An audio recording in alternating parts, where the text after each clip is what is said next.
como minha praga trepa. Hey! Hello, hello, hello, hello.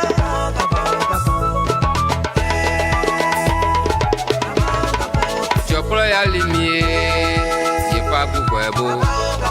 Chopra ya limie, yepa kukwebo. Tabla kapae, kapa kutaito. Tabla kapae, kapa kutaito. Hello, hello, hello. Hello, hello, hello, hello.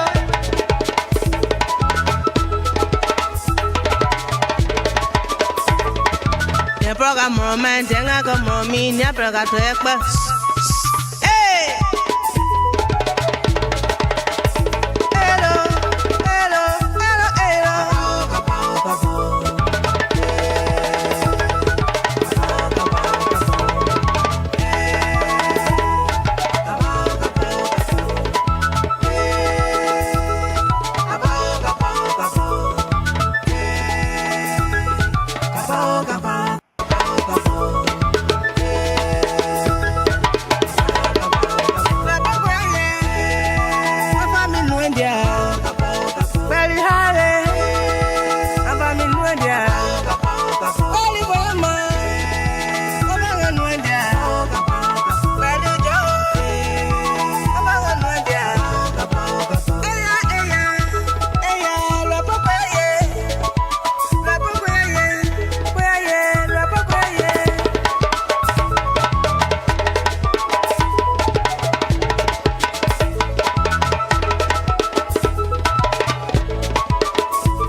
program roman jenga como mi ni apraga to ekpe. Hey! Hello, hello, hello, hello.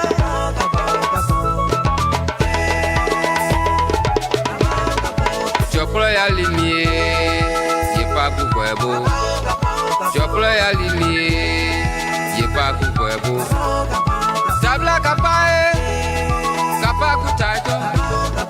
Tabla kapae, kapa kutaito. Hello, hello, hello. Hello, hello, hello, hello. Good evening, good afternoon, good morning, depending on your location where you're watching us from this evening. We'd like to say welcome to the Heat Hour here on BKS Television. My name is Junior Payne, and of course, I'm here tonight with Efanso Wongbo, the Booyah Boy. Efanso, let's say good evening and welcome to the show, Chief.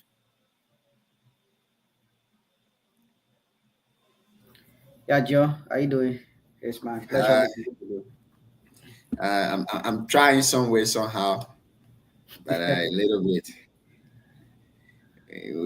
We have a couple of stories coming up from Liberia, a couple of them. But again, as we are always here to inform our people, we'll always be here to inform them about the happenings in our community, our country, in our county, Nima at large. So today, from the national scene, the U.S. AFL, the United States, the Armed Forces of Liberia, and partners removed 75 unexploded bombs. Today, they destroyed, let's say, 75 unexploded bombs in at the Edward Brian Castle Barracks today in I think that's in Magibie County. And followed by that, another breaking development in Liberia right now is the lady that was quote unquote assaulted by an officers of the Liberia National Police that has caused controversy right now in Liberia. We're going to be discussing that story here shortly. And the SRC and Jetty Rubber Company donated ambulance lights to workers and others at their Salala Rubber Corporation in Firestone. These plus many more stories we have for you here. We're going to be discussing them. But again, on a twist or on a turn of things in District 5, one of the political candidates vying for the representative position, Cole Williams, found himself in an unexpected trend that is going on right now with his character. According to the report we have from CNN, BBC, and other news outlets in the United States, Cole Williams is alleged to be a robber. He's alleged to be a criminal, according to these reports. We're also going to bring you more details about the reports that we have in our possession. If possible, we can call Cole Williams here to make some clarification about these information that we gather about him. And we have a very big questions too as well. Why is it that the Liberia National Election Commission will confirm someone to be a candidate when the person has a tainted character? We're also going to be discussing that. But then the case happened like almost 10 years ago in 2016. And we don't know how far it is, but we're going to call him here. How did the case end? And we're going to ask him, how did it end? And we also have a question for the National Election Commission. Did they do any other investigation about these candidates before confirming these people, or they just went about to confirm them? This is heartbreaking, because when you elect someone to serve as representative, that person will be able to represent you in and outside of the country. So if you got somebody who cannot represent you in and outside the country, then things get difficult. Things get bad. It get worse for us. But again, another development. I think this one you can read it, Alfonso. But let's welcome to the show DK Way. This is a breaking development, Alfonso. You have it in your possession. A Liberia business practitioner boost the rice sector of our country. You have the news in your possession. You can give us a gist about that, and we'll dive into it at a later time. Okay.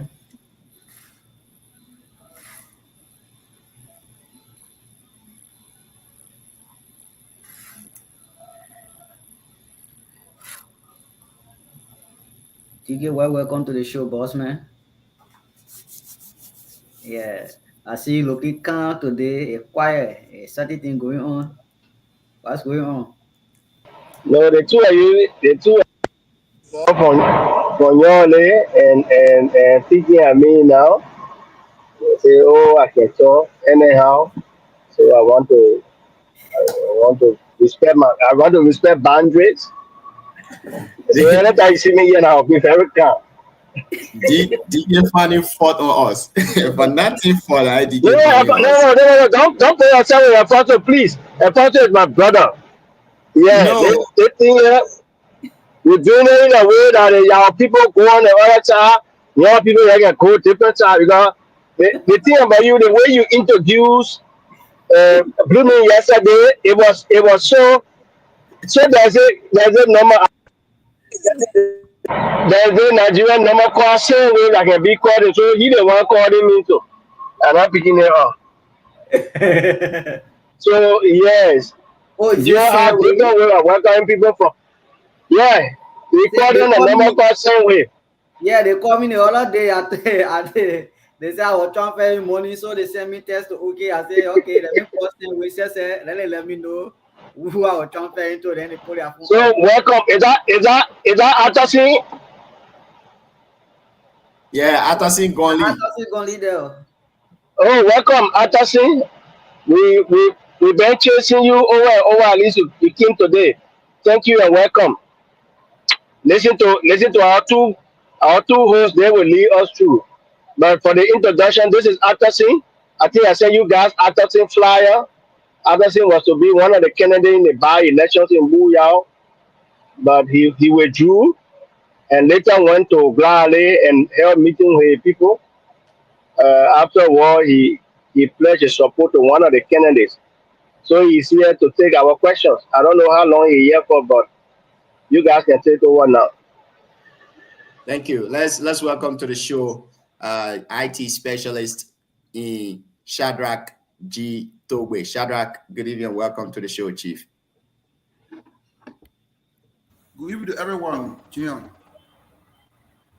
Hi, we have with us our guest. We will go to him, and from there, then we can go to the latest development we have in Liberia.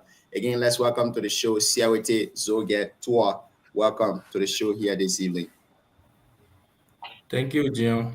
It's a pleasure. Mama, why you get Zoge in the middle of your name? I go so say I prepare dia. Okay. You get Google musician and there. The traditional men that can be singing. So you That- know that- it's, That it's is the proposed township within Lonzia. So Okay. Yeah. and they left Gabriel aside. I tell No, you, that place is the proposed capital city now. it Gable began capital city before Butu and meetings. Not really going well in Liberia.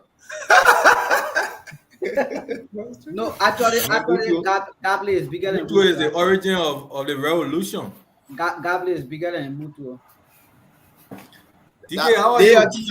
They are think I can be saying Orange and Revolution. I ain't making you want to stay behind. Even there, West Side, we don't get it down there. Every day, I'm saying Orange and Revolution, Orange and Revolution. And with a minute, Gabriel is to the reservoir of the revolution. My man, y'all go to the guest. Let him the guest first before we go to our team. So let's welcome our guest to the show, Atosin Gonli. Atosin would like to say good evening and welcome to the show this evening, Chief. Thank you. Thank you so much. For the benefit of those of us who don't know you and our audience that are following you via radio and also here on the platform, can you please introduce yourself for us? Where you from? Your hometown, if possible, your educational status, and your relationship. Then we ask you the biggest question: why did you run away from the election? Yeah, John, before you go. No. The word runaway is. Yeah, before you go, John, let Atosin to know that we didn't know that he was appearing as a guest, but saying here we will have to take like 15 minutes to have discussion with him because we got some topic to discuss. So Atosin, all of your questions, all the questions we'll ask you, please try to make the answer very short so that we can follow within our time, Chief. Sure. Thank you. Okay, so to introduce myself, my name is Atosin Gonli, a son of Buya District from Gladly Town, Nikoya Chidon, and I am a student at the University of Liberia and currently work at the National Archives as one of the computer analysts in the database section at the Center for National Documents and Record Agency, Monrovia, Liberia. I am a married man with 4 living children and other siblings are living with me. So currently I reside in Monserrado, to be precise, in Bonafant, Pinsville City, Monserrado County, Monrovia, Liberia. Thank you, Atosin. Siawete said the name, the word runaway is so harsh, so we shouldn't use it on you. But let me say, for the lack of better words, why did you escape the by-election after you've done your flyers and your names were, in the corridor of District 5 everywhere? Why? Well, thank you so much. Like Siawe said, exactly the word escape or run away is so harsh. That's the truth. We did not escape or run away from the election.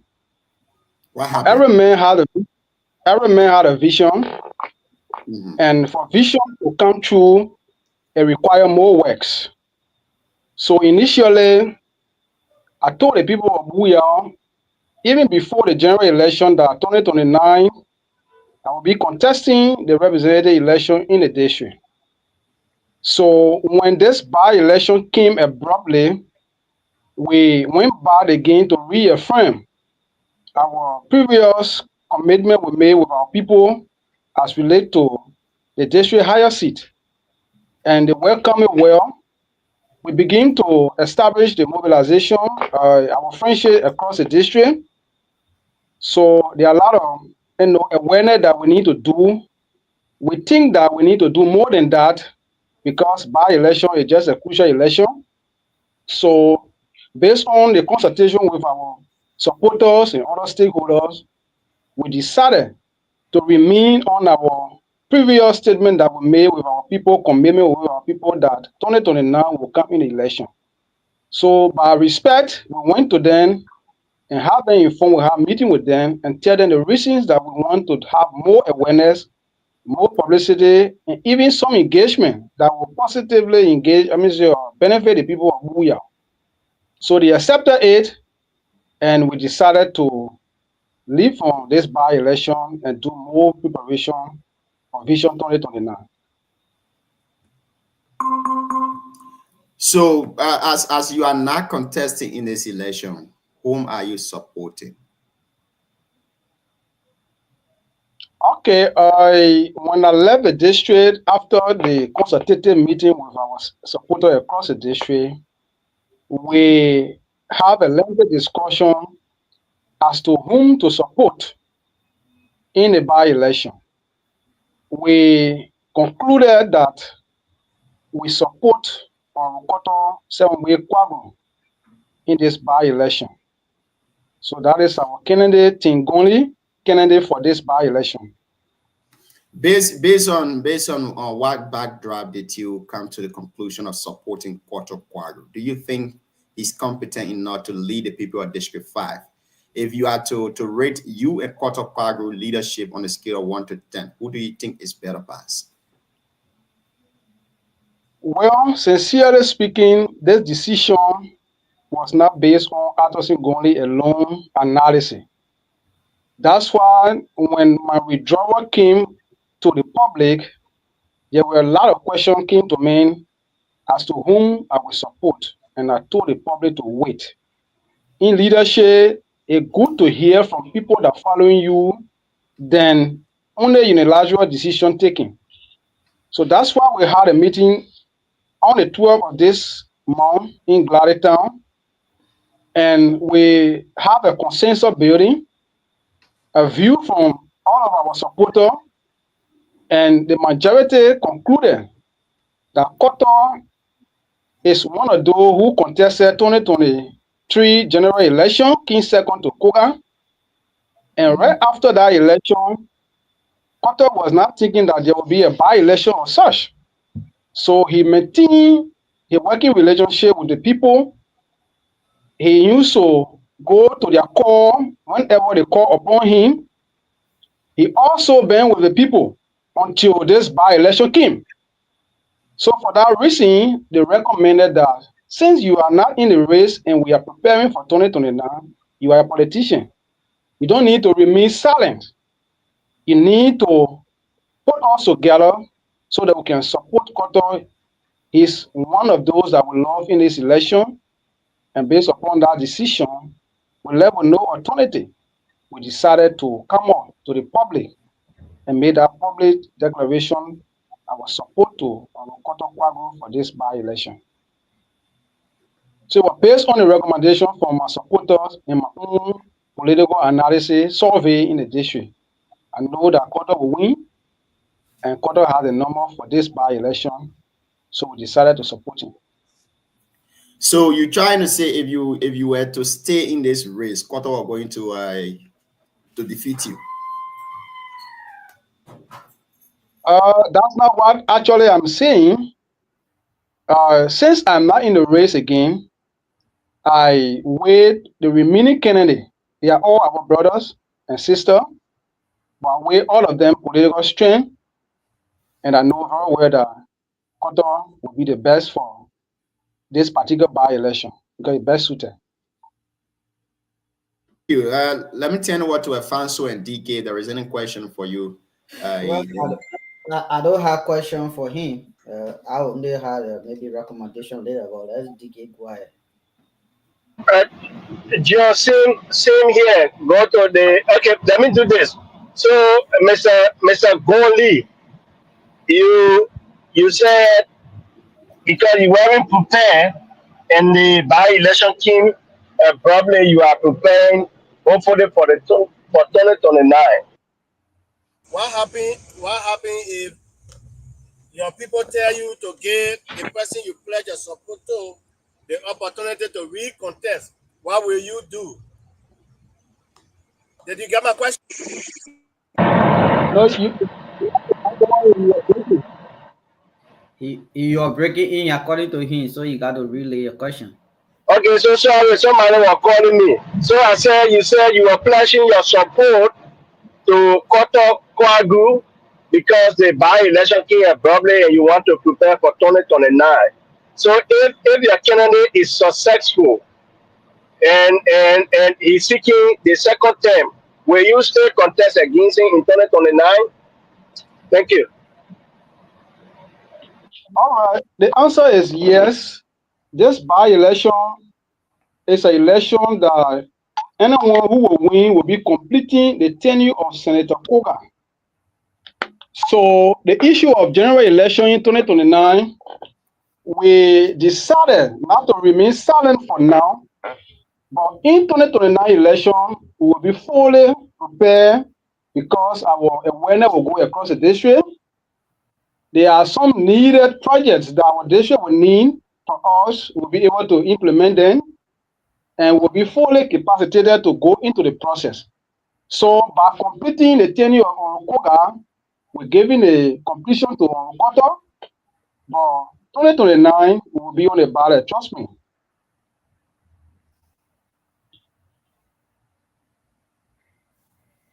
Did you get an answer, DK? Are you there? Okay, DK having some network issue. Other somebody is calling him. So, Sandra, please go ahead. We got a question for you. Yeah, I have some questions and also maybe comment. Honorable Actor Singh Gonli, thank you for your appearance today. So, you previously planned to contest in this by-election, and according to you, but after consultation with your supporters, you decided to support a candidate in the race. Granted. What if the person being supported delivered the promises being made and delivering the district by working very perfectly, and the district are like no on path, and no expecting or praying for? Will you say contest against him? I think similar question like that was posted, but however, we will still address that. What we are yearning for in the district is good leadership. So whenever the person that I'm about to support or I'm supporting right now, since I'm not in the race, perform well, and our people, the same people who call us to order, that since we have to do more preparation, let us wait for 2029, and they see reasons that the district is stabilized in terms of our economic, in terms of other activities in the district, and his leadership style, everything is okay, and our people talk to us, then we are reached to the level. But as far as we're concerned is, for this by-election, we are giving the support to him, but not 2029. When we reach around that corner, we'll discuss that. All right. So you gave the support to him because by election you'll be competing someone else's term, not a full Sure. constitutional tenure. So based on your support given to the candidate, should in case the candidate falls short in terms of leadership ability, do you think that will affect your 2029 election? It will not affect my 2029 vision. The reason is simple. I'm number one person that even if I support you, you are doing error. We have to speak to the truth, to the public. So whenever you are in error, the only way it will affect us, it will remain mute, will remain silent, and sing glory to what all that happened, and which it can be because we are politicians who seeking for a bigger position tomorrow. So for that reason, whatever that he will be doing that will go against the citizen or his leadership will be exposed, not because we support you. We have to be very fair to the public because we are leaders. So it will not affect me because I'm not going to be working within the Capitol building there. He will be doing his work. We can elect the president to perform excellently to the best of the ability of a citizen before they can re-elect you. So if you don't perform well, you not expect re-election. More especially a crucial election like this where you have 4 years or less than 4 years to be spent in the office. If you don't perform well, it will not go against any politician who is aiding you in the process. All right, Goli, this should be my last question. So you are giving support to Honorable Koto Kwagu if he wins, and your supporter follow him for that period of time in office. You don't think you still are risk to lose your supporter to Honorable Koto Kwagu for 2029 because if they are following him and in the House of Representatives, somebody will be implored and getting the salary, whatsoever, taking care of the family, no memos. Politics is interest. So in that process, 2029 with ambition, do you think, will you retrieve all your supporters to support you at that time? Well, one thing you should know is politics is not static, it's dynamic. We're discussing a representative seat that has lower stifle. They have people that can collaborate at the national scene. Let's take, for instance, 2017, there was a lot of collaboration with CDC at the time, and they won the presidencies. When we went in the middle of the year, we saw some losses from the government. What happened? Most of those political parties that were in this collaboration, they withdrew their support. And at the end of the day, it brought the downfall of CDC today, that United Party is in power. So the political history will have a very clear, even if my supporters are opportune to work in his office, it's a plus because they are citizens from the district. They need no employment. They need gainful employment or such. And that's a privilege and opportunity for them. But I don't think it will stop our movement for 2029. We quit for now because we needed more preparation. In life, you have to be honest with yourself, number one. There are other people, they go into election 4 or 5 times, they continue to call them defeated candidate because why? They don't do massive preparation. If you know that you have not done more to reach to the great mark that will make you to win, you don't have to put your supporter in that particular impression that they're going to get something at the end of the day. Because mind you, Adosin Gonli as individual is working. But what becomes of your supporter if you go in a process that you know that you have not done more, then you'll be defeated. It's fun. They can call you former candidate. It's a good title. But then it won't trigger well for people who are struggling with you. It means you are not being honest. So I know that from now to 2029, there are massive preparation on the way so that we can be machine that we will go for one, we will get it. So that will not affect our political dream in the future. Thank you for your question. Professor, you can go to share with, then we'll go back to our topic. Thank you for your question and welcome to the show, Jimmy Obe. Siawete Zoget Tua. Do you have any question for him? Yeah, thank you, Alfonso. Honorable Atosin Gonli, it's a pleasure. I got like 2 questions, and from your intro, I understood that you work with National ACA, right? Yes. And if I may be correct, there's a candidate from there, from that same entity, Mr. Wei. Was it Mr. Wei, based? Yeah. Did you back up due to your workmate presence in the election or in the race? That's why you back off? The answer is no. If that was the reason, then I could pledge my support to him.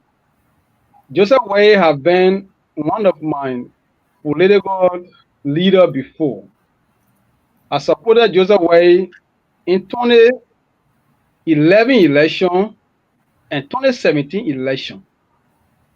You know, the issue of dishonesty that I just spoke of is one of those.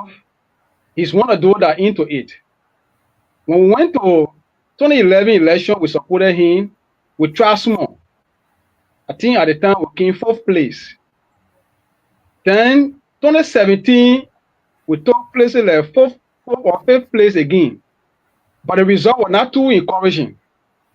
So 2023, as leadership of Prince of Wei at the time, we told him that in election, the only time you can get the zeal to go through is when you at least come in 2nd or 3rd. you had a hope of winning election in the future. But then Mr. White said at the time that 2023 was a time. So we were clear to him that we were supporting Onkoka. And that's how we left Onway and we supported Onkoka because we knew that Onkoka was to win again. And the election result shown. Ones who used to get 2,000 plus vote in the district, this general election, he got a little over 400 votes in the entire election. And that was a general election where everybody put forward a little over 29,000 registered voters. So now, this 2023 election was a third election and he failed all. And this by-election will be a fourth election. So it is not because of him, because I know that he going nowhere. It's not because of him. It is because of our own analysis in the election. It's because of our own honesty that we need to do more so that the electors can be convinced to elect us as a leader. The election now is not just to say, oh, you vote me. You have to show the example of your platform. If you say you believe in health, the health sector of our district, you should be doing something. If you say you have agriculture on your platform, you should start something. So based upon these factors, we decided to extend our ambition ahead so that we can do more preparation. It's not because of way. Thank you for the question, and that's the answer. Okay, follow up to that question, right? To that answer, right? You, in your answer, you lamented that I think I heard from you the issue of dishonesty. Will you mind telling us what's the dishonesty? Because from what I learned, you were also a member, according to you, you were a member of Mr. Wade's camp. And now you are supporting Koto. And I did ask you about why you are backing up, because you said because you both work at the same entity and you clearly answer. But now, from the beginning of the answer, you said the reason you are not supporting is the issue of dishonesty. So I mean, is because people who are aspiring to be leaders who also want to know if you are giving this accusation, so that we can know too what's the dishonesty. Why is that? What's the dishonesty? The dishonesty has to do with, you know, that certain things you can't do. But because you are dishonest to yourself and to people who following you, you put them under the impression that you can do. And at the end of the day, all of you go on the wayside. What do I mean? Based on the statistics I just gave you from 2011 all the way to 2017, we was behind him. And there was no improvement in the political statistics that were obtaining when it comes to election results. So we told him that we need to do more so that we can attract the voters on our side. Because 2023 election, where he was one of the old candidates, he and Kokanen started in 2011. But to come at a place of 10th place, it means that you are not doing well with the electors. They are not satisfied with your vision. So you need to do more. You need to re-strategize. You need to recalibrate and bring new vision so that people will be able to follow you so that you can win election. It's not about how long you go into election. It's how well you perform and win election. That's where you can get the credibility in electoral activity. So he has been dishonest to himself because he knows that he is not making any effort to win election. But just for the name that contesting should be on you, I don't think that could be the best thing for people who will be following you. So that's where I talk about dishonesty. It means that he knew very well that he's not going nowhere, but he firstly put his supporter under the impression that they are going to win. And at the end of the day, they can make no effort in the election. So my final question to Honorable Gonli.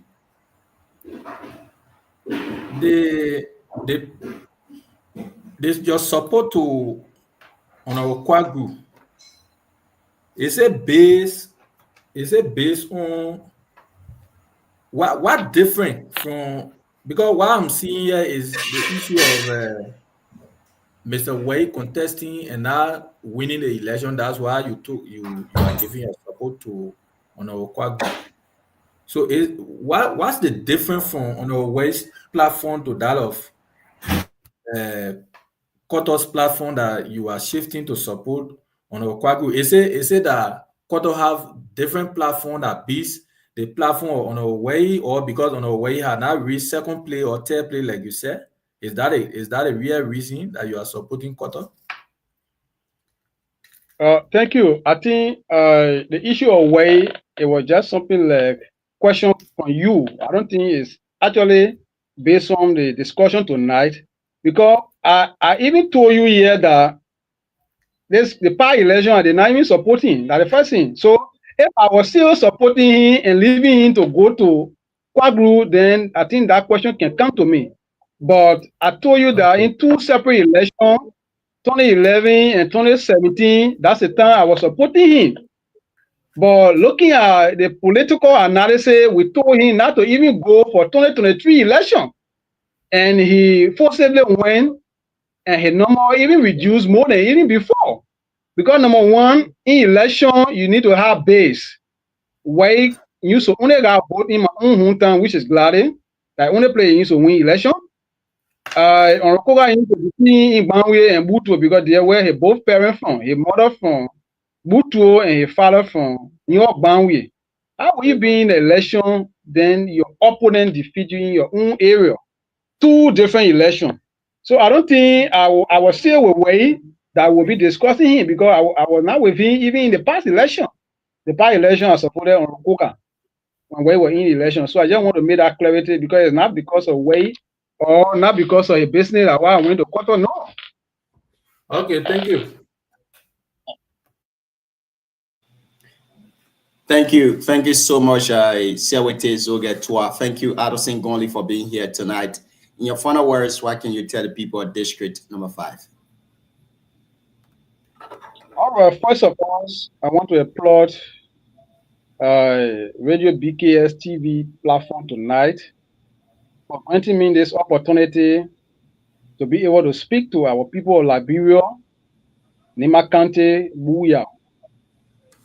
One of the things I want to express tonight is we the citizens of Buya should be able to exercise our political rights rightfully and avoid conflict in the election, because election will come and go and everyone have their side. One of the things I see about the supporters of those various candidates, once you don't take the candidate side, then you become problem for them. You become a worse person. That's not how democracy works. Democracy is a way of people decide for themselves willingly and go into the process. So whosoever wants support in this election is that person's constitutional right to support that person. But let us be very wise in electing our leader. Buya is at the crossroad to get a good leader to replace Onkoka. And I want to urge our people of Buya to rally around on Koto Kwaku for this by-election. He's a candidate that I think when we gave him this power, based on his own work, his own affiliation with the people, his own connection with the voter, the local people, he's a grassroots leader. So I think by electing him this by-election will be one of the good things that Buya will do, so that our district will be able to get more development that he has started. So thank you all. We want for peace to be in Buya, and we pray for a peaceful and successful election. And in coming days, as I said on my Facebook page recently, we will be having a very huge endorsement for Onokwaku in the district, and we'll be inviting all of the citizens in the district and our supporters to come and witness that historic event that will soon take place. But we will announce it when the date comes out. So thank you all. God bless our district and bless our county and Liberia at large. Thank you so much. May God bless you too. Thank you for being here tonight, Arthur St. Gonli. Thank you. Thank you. Thank you. That was the voice of Atosin Gonli, one of the supporters of Koto Kwaru, telling the people of District 5 reasons why he stay out of this by-election and supporting Koto Kwaru in the race. Those of you just joining, I would like to say welcome to Radio BKS online television here. We relay on Voice of BKS in Butu Town, Nima County, and also we are live broadcast on Facebook and YouTube at BKS online television. Tonight, you're listening to the Heat Hour. On the Heat Hour, we say dialogue and our confrontation. We say words and our bullet. Eric Wanda, you're watching from Monrovia. I would like to say welcome to the show. G. Otis Neme, you're also watching from Johnsonville. Tumete and Sami Jr., you're also watching from Blamando Community. Booyah. Where they call Blamando Community. So, Siawete, I think you've been following the news in Liberia lately. A police officer, quote unquote, assaulted a Muslim lady. We will discuss this in depth, and after that, we'll go to Cole William. Cole William story that just came out today. Then we can conclude on that. But if you've been following the news of the Muslim lady, we're going to play the recording. We will also read a press statement offered by the Liberia National Police.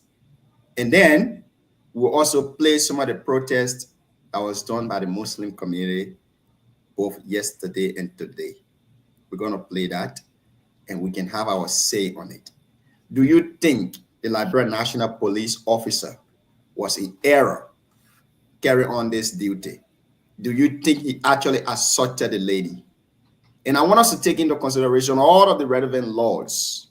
You know, in Liberia, our penal code and that of the police code of conduct also gave them the right to use force at certain point in time.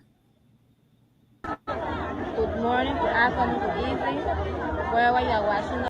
Sorry, let me try to lay my hands on the arrest itself. Before we go to the protest, let me try to lay my hands on the arrest itself. This thing is getting serious. According to information, the officers of the Liberia National Police have been put on leave, and he will be investigated. Now, this is okay. It's okay for you to investigate. It's okay, but do you think this officer was wrong in carrying on his duty? Afonso, you send me this, but it's in a folder. I have to lay my hand on it again to see how I can get the right click. Okay, here it is. Good.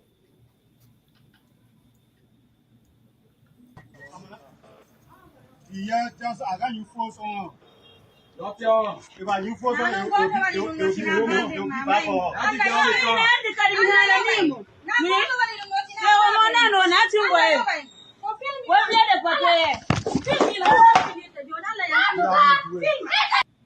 Now you saw what happened there, right? I want us to watch this video keenly.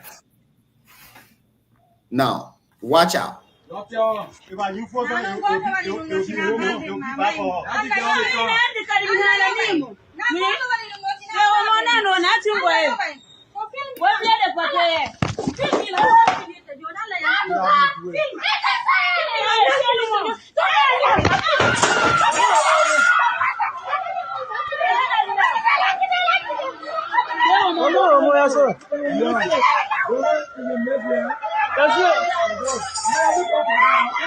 but you see that woman is here now, so what's for me?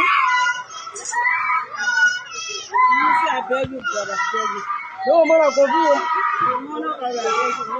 That's it.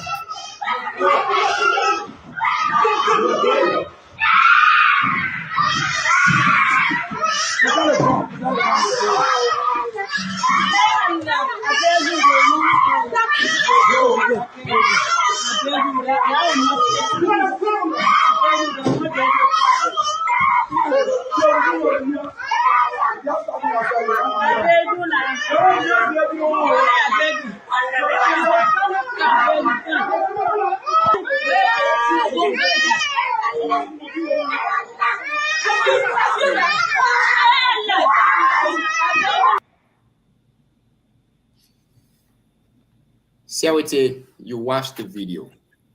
You've been seeing the controversy going around.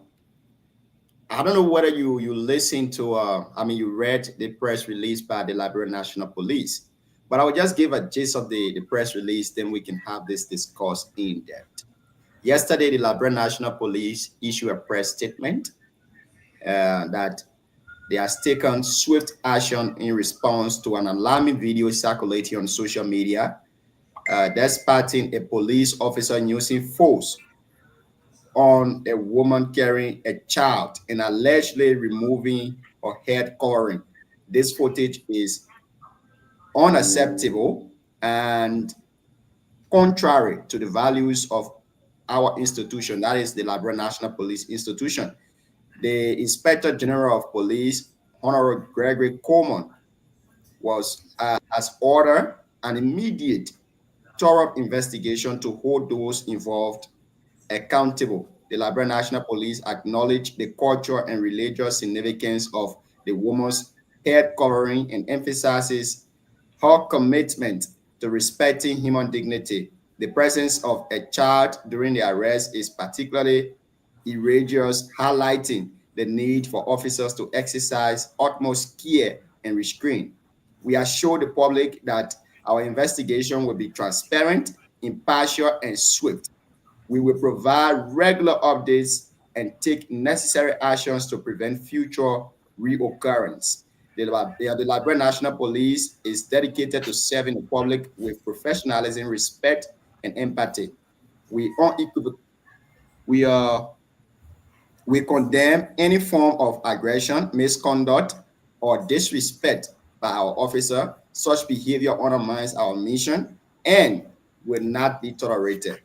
Now, this was the press statement released by the Liberia National Police, and that's the video you watch. According to this press statement and the video you watch, do you think they both are in alignment? You saw the lady upon being dragged by the officer of the Liberia National Police. She had no child in her hands. And if you watch the video carefully, she was given a baby by another lady. And I quote unquote think that this was a tactic for her not to be arrested. You saw the lady was the first person to throw things before the officer started to use force. But let's hear from you, Siawete, before we go to the protest and what you make of their protest, whether it is necessary or not. But let's hear you on the statement released by the Liberia National Police and that of the video you just watched. Thank you, Junior. You know, we live in a country of law. And you being a student of law, I think from our little understanding, the first thing is the moral value and quote unquote a religion we come from. Mm-hmm. We should respect and uphold the rule of law. Mind you, whether in the Quran or in the Holy Bible, it says respect authority because they are the active and God. That's why they got 3G. Mm-hmm. From God, you go to government. And from what I understood from that video, it is quite unfortunate that a police officer will be assaulted in that manner and form. To be frank with you, people are just flying with the video only because the guy was putting up the woman, the lady. If you watch that video, the guy was invited as a law enforcement officer. Mm-hmm. He was invited by the LEC because the LEC does not have the legal enforcement power. That's why they call in the Liberia National Police to come and invade the family or that household. Mind you, the information is that there was a power theft. So they were inviting the tenants of that place or the owner of the resident of that building. And now she was there and the guy tried to invite her. She reneged. Now, moving forward, if you see the video, she took, I think, a stool and throw it at Yes. someone.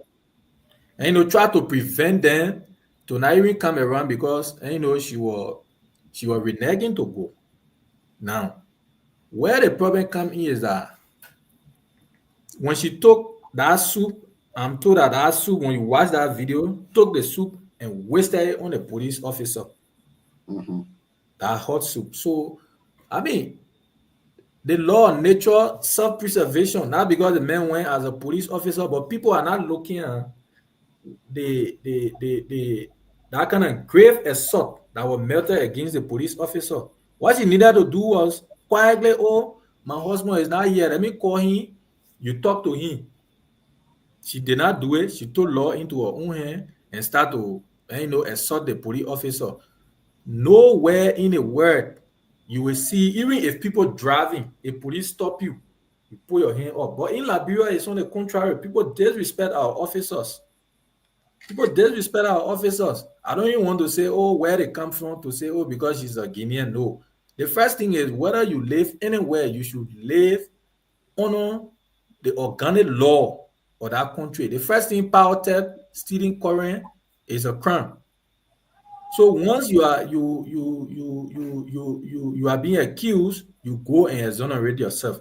But I saw people try to make it like, it was a religious fight or whatsoever. But they are not looking at the merit of, the case or what happened. It was actually unfortunate. We condemn that while it is truth. And what people have on these days or this time in terms of justice, they have on the coverage of being a female. And a female, you should have a moral value. You should have a meaning from the religion you come from. You should respect the rule of law. That it was just simple. You saw the guy, he did not rush on her. When she threw that stuff at the police officer, is where now he came in. He's a human being.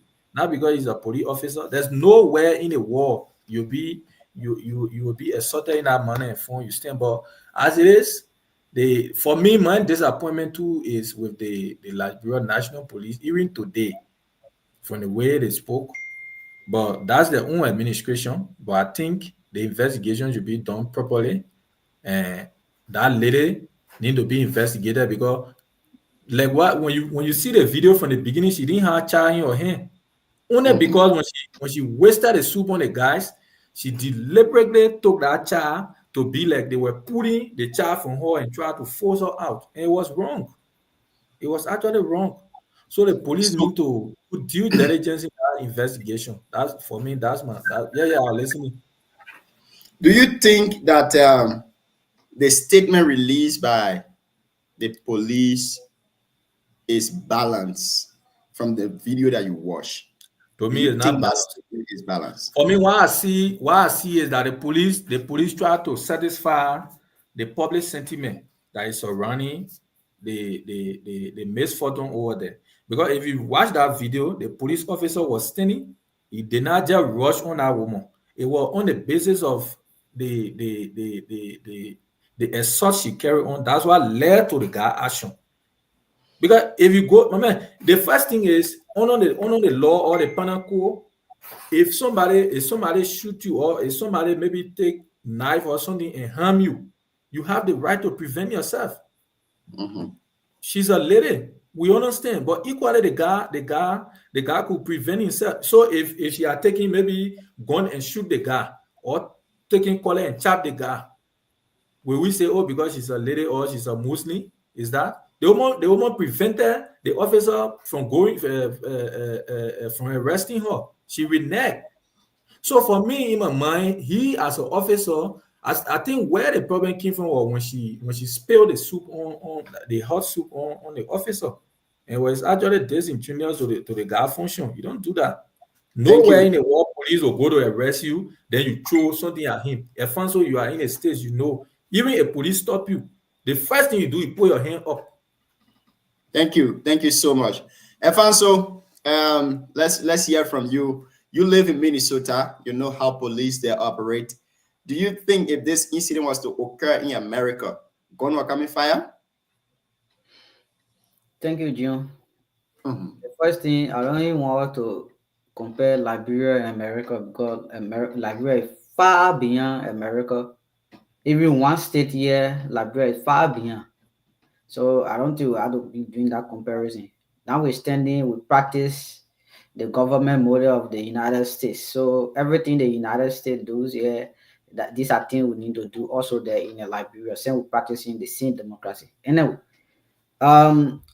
before I go to that issue, let me just bring you to speak to what the police AG said before all of these things happened. Once upon a time, where they were threatened by some guys in the country, the police AG were in studio, said they will defend themselves if people try to hijack or maybe harm them. They are also human beings, they are officers, they are there to protect the law. As they are protecting the law, they need to protect themselves before they can protect the law. So they cannot be vulnerable while protecting the law. Protecting the law. So meaning they cannot go anywhere somebody attack them, then they just sit down and just look at it that way, just go. When they are killed, then we say law, law, law. So they need to protect themselves for a while before they can protect the law. So let's go back to that police officer. The police officer acted very mature from the onset. He started to ask the other people there that this is power theft issue, and I'm asking the lady to go to the station so we can take some statement from her. And the lady refused. She said, other people were there. The woman didn't know anything about it. In Liberia, when police come to arrest you, the people who made the thing hard are people who just standing by like the police. That nothing, matter to them. They will be the that man is innocent, the person is innocent. They are not in your favor. They are just creating harm. They are just creating some things that when you go by, people will not be able to stand for you. That's what they can be saying. So they were there saying, oh, the woman didn't know anything about it. The woman don't know this. It's not the woman doing this and that. But they did not come to them. They came to the lady. Let's say, for instance, if that lady husband tell her, say, who tell you to do this? Come. I don't know whether she was going to get mad at her husband and use the force she used on the policeman and use it on her husband. And if she used her husband, I don't know what would be the reaction of the husband. So the first thing, the woman is not respectful. She was very disrespectful to the police officer and disrespectful to men.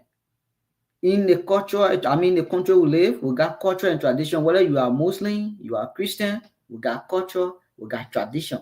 You got to abide by these things. You cannot see the police officer in Liberia uniform with a flare. In fact, Liberia flag, in uniform with Liberia flag.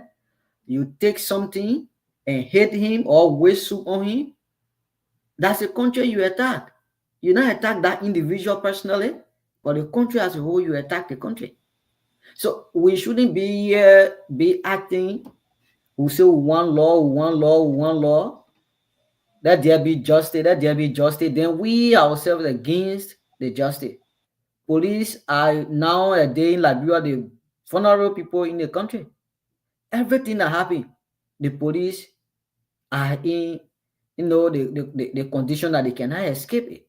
Everybody mock at them everywhere. So let's say, for instance, all of the police in the country say today, yes, we don't want to police anywhere again. We're going to sit down. Let's see how the country is going to be. When you put the armed forces in the street now to guard people or to go about doing the work of the police, then you see how the country is going to look like. We have to pay some respect and courtesy to the police. Why it is true that she's a lady and the police try, in their culture, they say, why when you wear that stuff, they need not to what they call remove it, this and that. The police try to remove it because this is where the police AG were apologizing to the Muslim people of that because of moving her cap, it was almost equivalent to undressing her. So he was apologizing in that form. But then he did not also tell them in return so that when they go home, they can carry that in the back of their mind that if police go arrest you, do not waste or attack them. He did not tell them. But he appealed and he apologized to them just because the police officer dragged the lady and took her cap from her head. That I feel it was a disservice to that police officer. In fact, they say they put the police officer on leave. Gregory Coleman need to come I'm sorry to say this, he need to come to his senses immediately and call that police back to duty. That police officer deserved to be treated fairly. The police officer was wounded, but it's just that that other part of the video was not shown. And you go to the area after all, he went for medication, you saw the wound on your head. Why will you do that to the police officer? Then you sit down, people get in the street and say they need justice, they need justice. So if they themselves follow the video, the police officer and that lady who apply violence, you go to arrest somebody, the person takes something and hit you. If it was a gun that she took and killed the police and shot the police officer, what were they going to say? So these are some of the things we did respect the police, our police officer in the country, which is not a good thing. We need to desist from that, whether you are a Muslim or you are a Christian. Just quite recently, you see the Methodist saga, they arrested pastor and other people. Who did that? Police officer. Did the pastors or the Christian community went to protest? Did they go there to fight police? Did they hit any police officer? No. So because why will you be police arresting somebody that you tie it to the entire religious group? Is that the entire? Did they go to arrest Muslim people or individual that is part of the Muslim that were allegedly attached to a crime? So we got to respect law. In fact, the leaders of the Muslim people themselves need to start looking at these things and start to educate their religion people, religions follower. They need to start educating them on these things. They did not do well. I saw educated Muslim people ahead of those group today talking, we want justice, we need this, we need this, we need that, and they saw this thing. They did not say anything towards it. Let me ask you a short question, Afonso, before you can go to the rest of the panelists. Do you think if this was an ordinary grouping that took to the street today to say we need justice, protesting, holding placard in their hand, the response from the Liberia National Police was going to be moderate as it was today? I don't know how the police are going to respond, but the police responded in this other manner, the way they're supposed to respond. That's how they responded. So I don't know, but is it the first time to see that? Is it the first time for an individual to be brutalized or to be assaulted by police in Liberia? Is it the first time? No, that's not the first time. The issue, we talk about brutalized and other things. No, the police did not brutalize. So the lady and the police. The reason why I'm asking this question is because we've seen on numerous occasions, right? I just received a screenshot that last month the Liberia National Police assaulted a lady, and when you check the head, she's bleeding badly. But there were no statement released based on that. But today we're seeing a statement that is sentimental. A statement that is not balanced. You're not looking at the both sides of the story. If this was going to happen to another person, do you think the Liberia National Police was going to respond the way they are responding right now? You said the basis very right. That when the Liberia National Police were threatening once upon a time, the police IG clearly stated on LNTV that they were defending themselves. Is it because this is not in the case of the police IG, it's in the case of an officer? For me, the action of the police statement or the police IG statement, I believe maybe he tried to ease the tension that were there. But I don't think that he actually within himself say that the police officer was wrong. But he tried to ease the tension so that people can go back. No, I want us to read, I want you to look at the statement release, right? If you see the statement, it's almost like saying that the police officer is wrong. Because you have given the side of the lady, but you've not given the side of the man. You say, oh, we realize how important it is for the lady to wear the hijab. She had a child in her hand. He should have remained moderate. And from the start of the video, you saw that the lady had nothing in her hands. She even picked up a little table to do at something. That's where my problem came in. But the police, their statement is not that they were siding with the lady. For me, in their statement, the Gregory Coleman statement, I didn't read the total something, but the statement he made during the protest, I didn't think he was actually siding. But what he was doing was to tell them, y'all just go home, we will settle it. But where he stretched, that because they took the old lady cab, he was apologizing to the protester. I felt he was supposed to also educate them that if this happen, you guys on ground should do XYZ. Or the lady was also wrong to do XYZ to the police officer. Why it is true that the police officer is also wrong to also hold about her cap and hold it.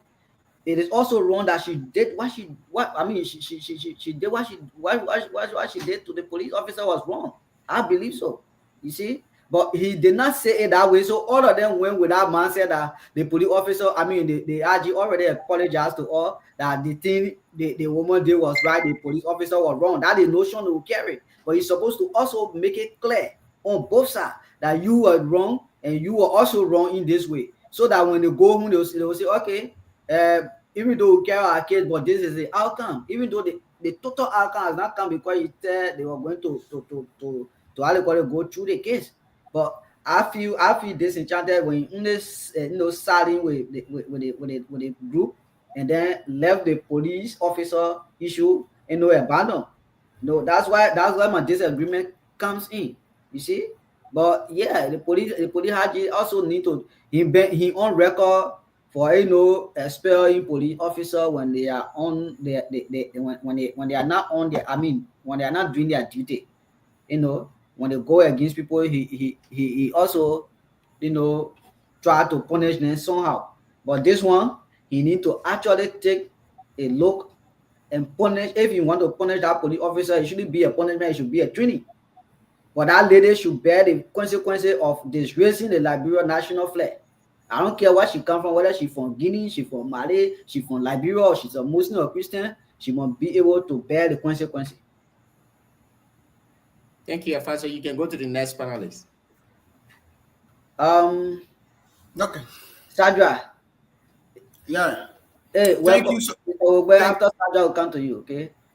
Thank you so much, Junior. Thank you, Afanso. Thanks to Siawete also, who spoke lengthily. So before I made a statement, I want to read a post from a Fuller woman who also reacted to the action of the woman who assaulted the police officer. So she wrote on her page, she said, "Stop using religion and gender card to justify bad and unlawful behavior." So she's an MCC State Council member. They call Fatima Bentu Salif. I am a woman and a Muslim. In Islam, women are modest. She was very respectful to his uniform, assaulted him and resisted arrest. She is wrong. Let's stop using religion and gender card to justify bad behavior. So you see that? I don't want to just speak. Sometimes when we say it's just wrong, people will feel that we're not of the Fuller any group or whatsoever. I read a police article in a statement too.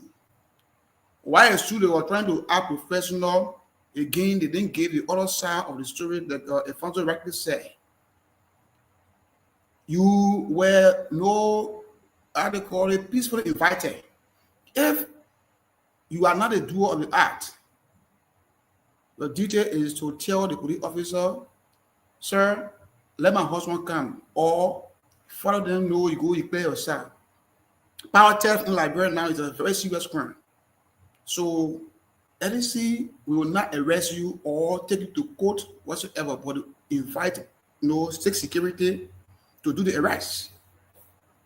What is true, she's a female, like everyone watch a video. The police officer, they didn't come with a force from the beginning. I heard him asking, "Excuse me, madam," and she was shouting. Someone was at the background saying, "The woman, she has no idea about it. She has no idea about it." We agree. Even being ignorant to the law, it doesn't mean that you are exempted from committing crime. So for me, I'm not a legal practitioner. Besides that, it's visible that everybody's seeing the behavior, the action, everything was wrong. So in defense article, the security guard will defend himself.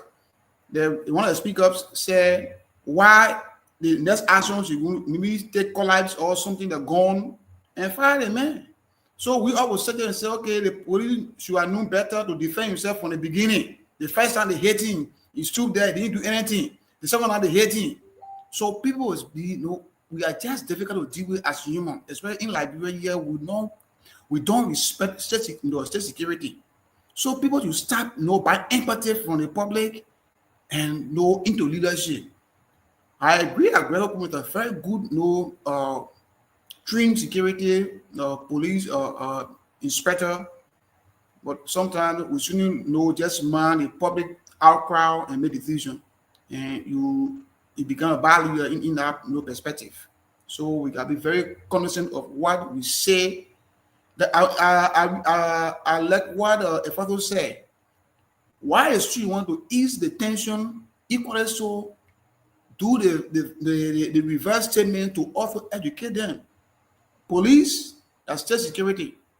When you are asked, please submit. Police have not come to kill you, but for you to play your side. Go to the station and explain what happened. Simple. But she was aggressive from the beginning, and even assaulted a man in uniform. Or unended adequate society. So let us start into the religion issue. Christianity, Muslim, it's not good for our society. We all coexist. We gotta live, as one society, and live together in peace. Respect is a center of everything.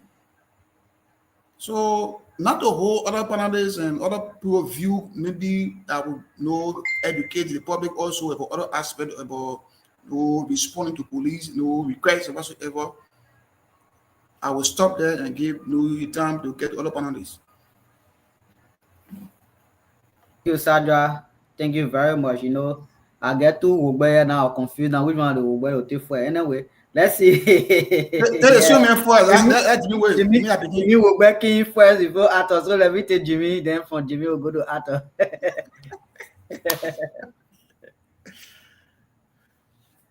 I say, Monsieur Bala to be one. He still want you to be relationship on me, man. Good evening to the panel, all of the panelists, and good evening to the people of Buyao and the people of Labroa Lash. I think all of us witnessed the video. It is not only about today's or maybe yesterday's video. Liberians should learn how to cooperate with law enforcement officers. Police are now our enemies. In fact, when you have issues and go to the police, it is there where issues are resolved. That's the best place to resolve issues. Moreover, people should stop hiding behind tribal or religious sentiment. This is becoming unbecoming, more especially from the Muslim community. If a member of a Muslim community or maybe a member of the Fulani or the Mandingo, commits a crime or do something to another person, you will see that almost all of the other people who are not associated with that particular issues will go on that side of that particular that tribal person to defend his or her action. And it's wrong. If Jimmy Ogbe commits a crime, I should bear the full weight of the law as Jimmy Ogbe, not as Zodwa Ogbe or not as Gonese Ogbe. No. People should stop having tribal sentiment. From the video, the police acted in confines of the law. The police were very professional. And we saw how disrespectful this really was. If that lady can take hot pot of soup to waste it on a police officer, it means she's capable of using arm or any deadly weapon on a police officer. And like you rightfully said before, the RG is on record when the police were threatened recently. He said the police will defend themselves whenever they are under attack. I think the police acted in confines of the law, and the lady in question exhibited high degree of rudeness, and the police should have even done even more than what the police did today. But my disappointment in this whole issue is the RG. I'm not so much particular about the press release, but when the Fulani community took the street to protest, all the RG should have done is to tell the people, calm down, investigation is ongoing. And normally these are police statements, investigation is ongoing. But the RG was clear today. In fact, he said from the video, no, you don't even need investigation. It's clear.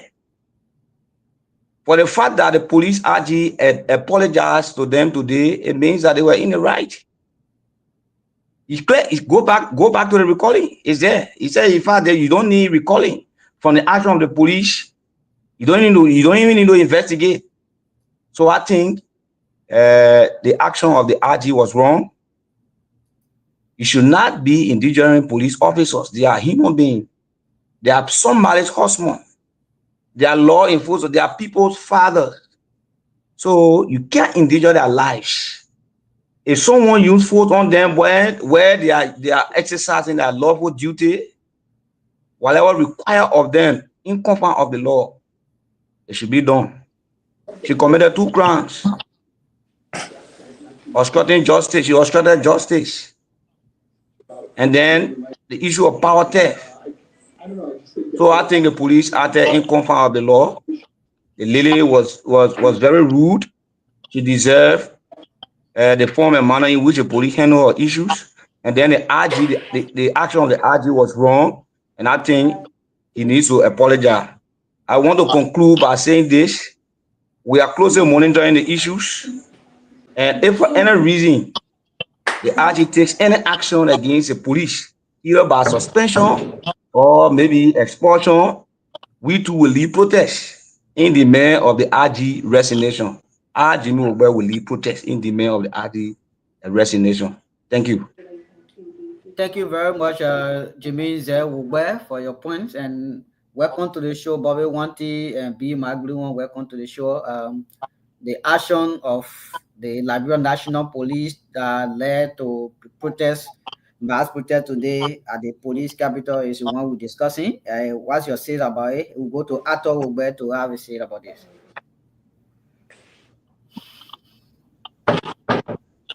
Arthur, are you there? Yeah, okay, so thank you. Am I clear? Am I loud? Yeah, you are loud. Oh my God. Arthur? Yeah, am I loud? Yeah, we're getting you. Oh, okay, thank you. So there are couples of issues here that I want us to take into context as it relates to the police officer vis-a-vis the lady in question today. The first thing is that I was to start got a serious problem when it comes to respect of the law. If all of you will bear me witness in our country, on numerous occasions, we as private citizens, we normally interfere into security operations, not only police as an apparatus within the security, but in security in totality, we normally interfere into security operation. Let me give you a classical example. Most of the time, you're in taxi, you get in a taxi ride, and you go into central town, you leave from places that pins vehicle in central town, and you reach to a police coon, and where the officer will ask the taxi driver for the lesson. You will notice, you will hear even people, the passenger in the vehicle, they will be making serious confusion with police officer as to why that police officer is asking the taxi driver for lesson. It's a serious problem. Even in the community where we live, when police officers come to effectuate an arrest in our very community, we got nothing to do with that issue. We got no information as to why that police officer came to effectuate an arrest but we interfere to the extent that will you prevent the police officer from effectuating the arrest? So we got serious awareness problem in our country so that the surveillance can know their line of demarcation and give the space to the police officer to do their job. That's your awareness order between the lady and the police officer. Because lack of education. The religious aspect of it is just a petty part that people thought to play the religious game with today to take to the street. But the police officer was very professional. I witnessed a video in and out. The police officer look at the video key, the gentleman look at the video key. The police officer in a position that you are speaking to the lady, did not take step. The police officer stayed with me in a position. There was a gap. There was a space between the police officer and the lady. Prior to the lady taking the bench to even hit the police officer at the back of the head. The police officer stayed with me in a space. You get what I'm saying? So the religious aspect is just one thing that people try to melt politics into it. To the police RG, in my opinion, what I saw in our country historically, religious problem is not a simple problem in our country. I can remember 2003, early part of 2003, we were in Cinco.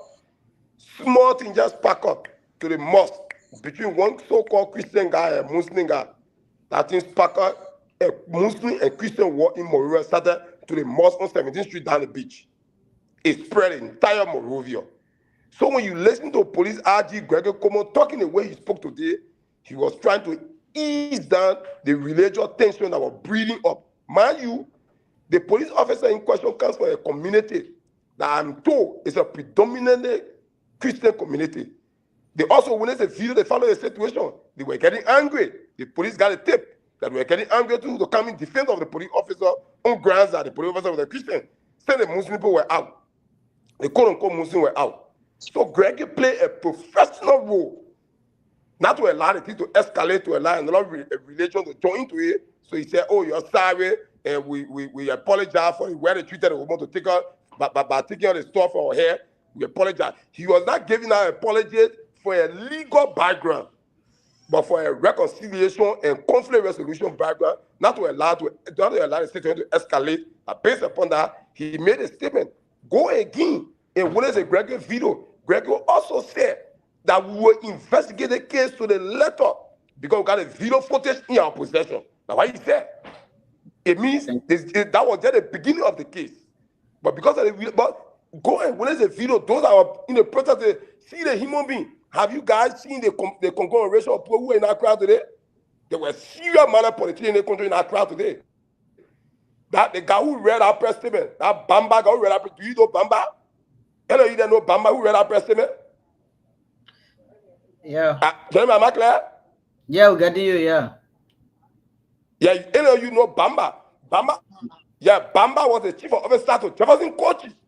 It was a Bamba who read our press statement. It tells you the political trend the whole thing was taking, and was serious manner political actors were using that situation to bring religious conflict. So the police saw all that thing. The police saw it for a distance, and with technical eyes. So the police acted there to have made that statement. Go and see that little girl who also spoke to the press. See your background, see your political route, where she come off. The photos coming on social media. So the entire situation today, it had two babies, the religious baby and the political baby. Then later the next group that was coming was a criminal gang that was coming to use the situation to also exploit. Yeah, to also exploit our business people who making a peaceful business because Tony is coming and the freedom moving to the market. So there were a lot of issues that were posing a national security threat for which the RG spoke the way he spoke today. But mind you, very much. Thank you for your point. For time's sake, thank you for your point. To close with the note. Yeah. Yes. So to close, 30 seconds to close. Yeah. Education. Thank you. Okay, thank you very much. Zuan, this is Zuan. Welcome to the show, Zuan. Yeah. Bobby, one thing, as I think you getting the gist of what we're talking about. I think you watched the video, couple with Mike Blue on former, defeated, politician in Nima, Senator Kennedy. But Mike Blue, you and Bobby just coming. Let me take Bobby first, then I will come to you. So, Bobby. So, only get what is your man? La machine, man. No, you can't show how to introducing it. Yeah, Bobby, let's hear you. Yeah, Bobby. Okay. Yeah. Yeah. Are you gonna get to me? Yeah. Okay. Good. Yeah. I will agree with my friend and brother Ato Wobebo. I will default a little bit. When it comes to investigation and security, you don't get two rulings in one investigation. You have to stand firm and get one ruling. If the RG stand up today to apologize to the Muslim people, I mean, we shouldn't use religion to thwart our democracy in the country. The RG should go through the evidence he has on hand that he's depending on to talk about tomorrow first before he comes and apologize to the people. If you look at the video, the lady in question was the very first person to throw the bench and then later wish, I think it's a soup pot or something on the security. There is nowhere in the world a police will come to arrest or to speak to you, especially where we live. At some point, you will have a piece of wood in your hand. The police will declare that thing as a weapon. Any attempt to take a step, they will shoot you.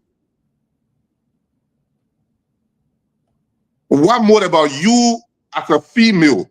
You cannot use a female cap or the religion to come and start, taking action on the security. So for the RG to come out to apologize because of religion, and then he will go and investigate the criminal part to come back and give ruling. I mean, no one knows all, but I think it's a slight mistake on the RG part. But you cannot use a religion to deviate our democracy in the country. No, I disagree with the RG in that part. The police that was there today, we will stand with the police. I mean, no one is against a Muslim. We all are the same citizen. We are one in the country. But when something go wrong, let everybody say it go wrong. You cannot say you go to arrest a Christian, then a Christian throws something, then they arrest a Christian, then all the church people in the country just come out because they want to demonstrate because they are Christian. No. The police, for me, in my opinion, as a security personnel, I don't believe that the police do anything wrong. Thank you. Thank you very much for your short, points on the issue. Sawate will come to you. Let's see if Zwan is following us. Zwan who was supposed to have taken Mike Blue one, but he's gone. So we'll bring you in to make your point in 2 minutes. Okay, thank you. My name is Zwan Wozon, not Zwan Wozon. Oh, Zwan Wozon. Okay. Wozon. Okay, thank you for the correction, boss. Thank you. Actually, I don't have much to say because I just entered the show and the topic under discussion is trending all on social media. But what I have to say is that you see, this is the reason why this country, Liberia, is just like this. When I say just like this, is we are now progressing. We are not going anywhere because we made politics with every little thing. The first thing is the police inspector was quick to apologize because I believe he did not see the full video. The first video that was trending on social media, people edited it, they were only showing the part that the lady was holding the child in her hand and the police were forcing the child out of the lady's hand, at the same time taking the hair off from her head. That was the first video that was trending. That video, I believe, that it made the Inspector General to quickly apologize and talk about full investigation. But with the full video coming up from the beginning, where the police arrived talking to her peacefully, and she was blowing a fire. And she got up, she took the chair and knocked the police officer. Subsequently, took the hot pot of soup and wasted on the police when the police was still peaceful. But her action created a reaction from the police officer. But you see, like we said, politicians are taking this thing as a propaganda. They are running with it on social media. They organizing protests just to pin the police black. Calling the police today, Bwaka police. That is the same police that I called yesterday, Jowea police.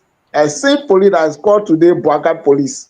That is the kind of country we are living in. For people to go to the core issue and discuss it and say, yes, they did it, the SYC, but the police reaction or more than the action, but they are discussing politics. You see Mamasi Kaba from CDC, you see the Fulani community that heavily supported Jowea yesterday, organizing protests, hiding their hands. We will go nowhere. For me, people discussing it when I see it, I can just feel bad because this country, they will make politics with everything. When serious thing about to happen in the country, politics will enter inside and spoil it. So the thing that happen is not any kind of serious thing that people will go discuss because politicians making propaganda out of it. They're putting people in the streets. They fool out people we know. They fool out people you know when they enter country, they can't just get on and put them more in politics. They fool out people, they fight people that can put the same politics in the Muslim community at the Mandingo. But they fool out people, they don't just get on and put them more in politics. But now, they fool out in the country, there are more politicians. And look at the other one they call student, I don't know, student movement, fool out student, I don't know, and director, speaker, something. He's speaking as though teaching now. So everybody becoming politician. No job in Africa. Yeah. They better assume anything. Yeah, they speaking like a soup militant. Speaking like a soup militant. So for me, the best thing is that the RG did not do well. I want to concur with Bobby. He was quick as a security personnel. He should have investigated first because he applied that. Because don't mind the religious grouping, don't mind the cultural belief, and blanketly put that crowd or the government just like that. What he did, people capitalized on it. It happened before with the incident at the Capitol Hill. They made arrest. They arrested some alleged perpetrator before they call expert to come investigate. So when you do that, you taking decision before investigating. I think the government had to stop, making decision before investigation, taking decision before investigating. Thank you. Thank you. That incident need to be investigated more. Thank you. Before I come to you, let the question go like this. Can we say there to say that the police RG, without doing thorough investigation, should be the first to be making no statement when such an issue like this arise in the country, to be the first to make statement when we are not seeing evidence or evidences of the incident? Do you think it's good that the RG always be doing such a thing? Siawete, let me come to you. Well, like I previously said, I think from the onset of the discussion, I was the first that laid my thoughts. The RG, like previous speakers have said, he was too fast. I think what he did, like Wogbe said, there were two things that were playing over there. And like people Bobby said, I don't know. In one case, you'll be coming out two ruling, or I mean, two results. That would be the case. No, but I think you try to cool the tension down anyway in your own, and leadership training. But I sent some screenshot to Junior. I wanted him to pull it out, and statement that have been trending from other Muslim and stakeholders as well. A few days ago, when the Ministry of Transport workers started to protest regarding our transport management stuff, you saw that there was a lady in that stuff, I think her last name is Cummings.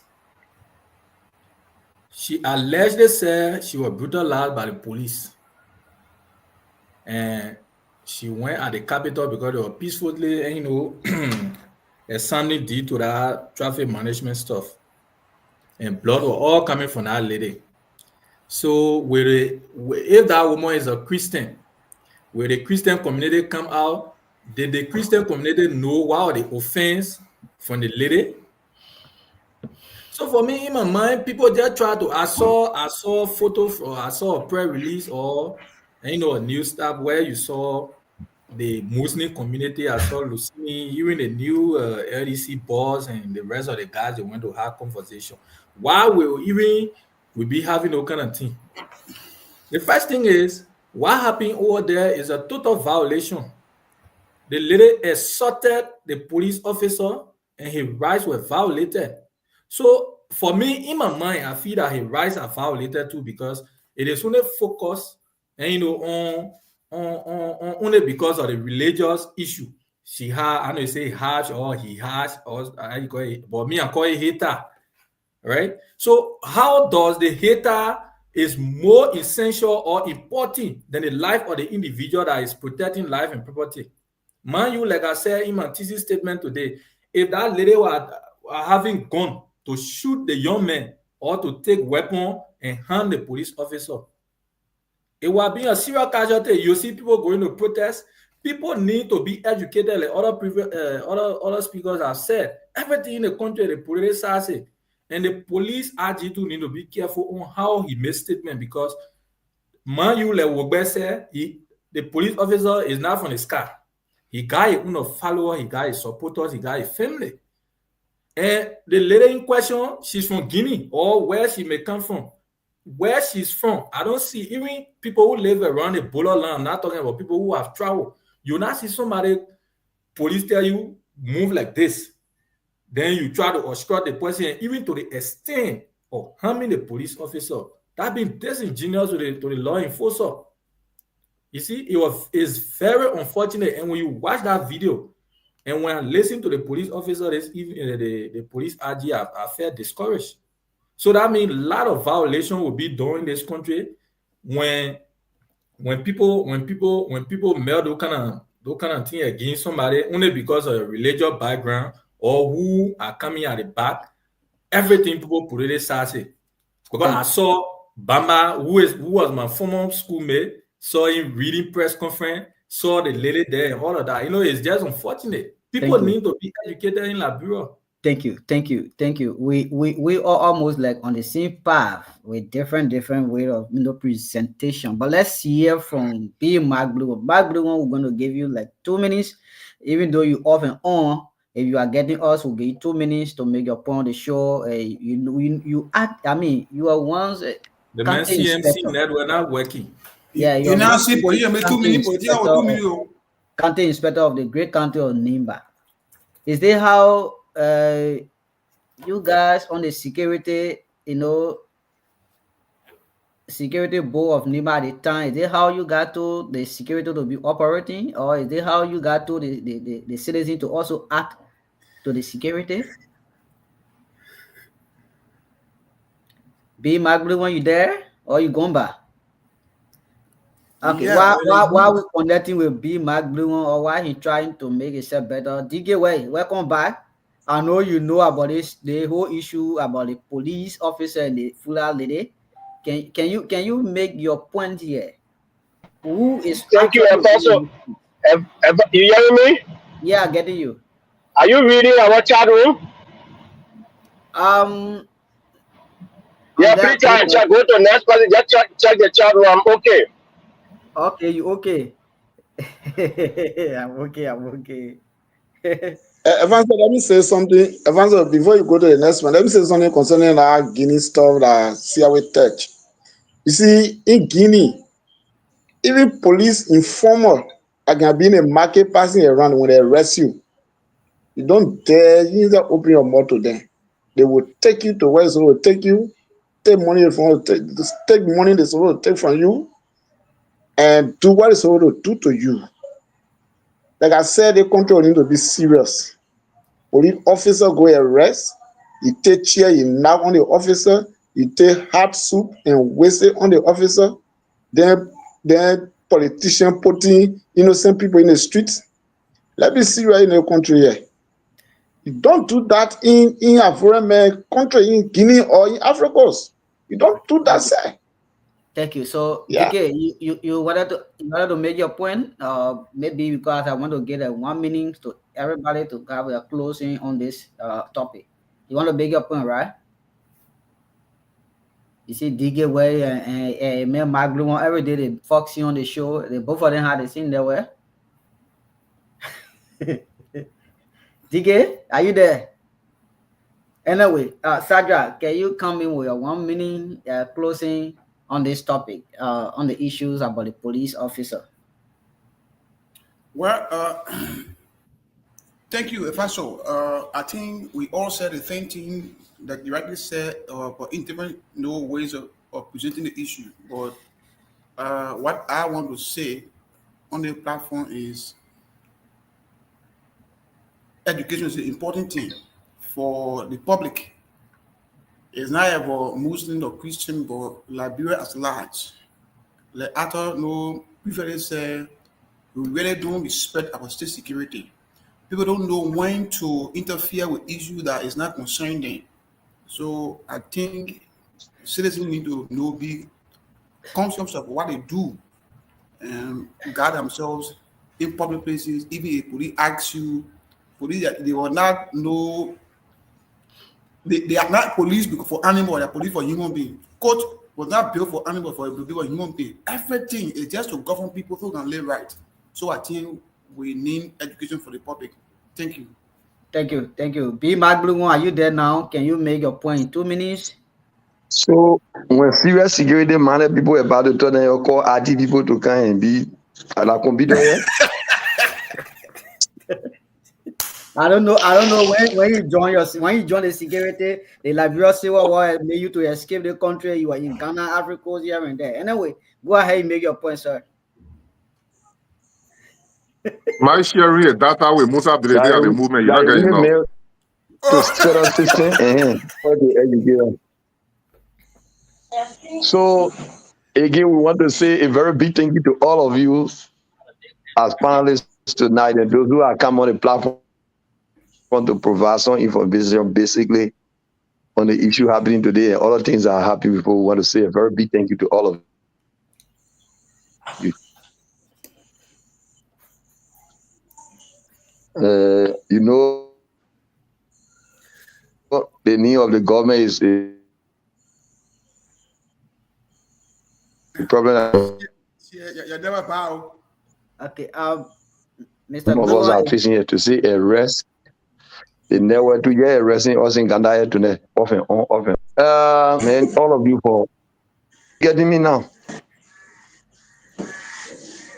Yeah, go ahead. Let's get you. Okay. So like I was saying, I must commend all of you for the input made tonight on the issue.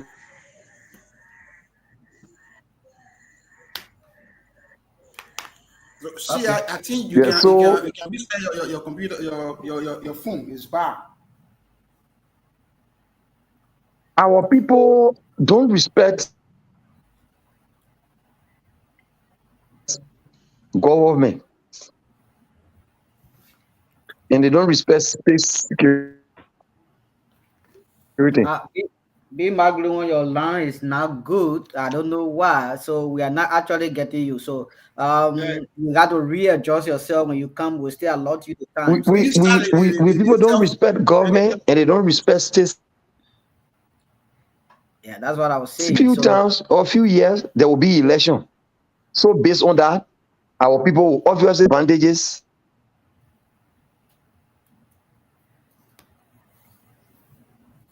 Okay. So wheresoever you are, Maglu, you have to adjust yourself. Then we will try to get to you.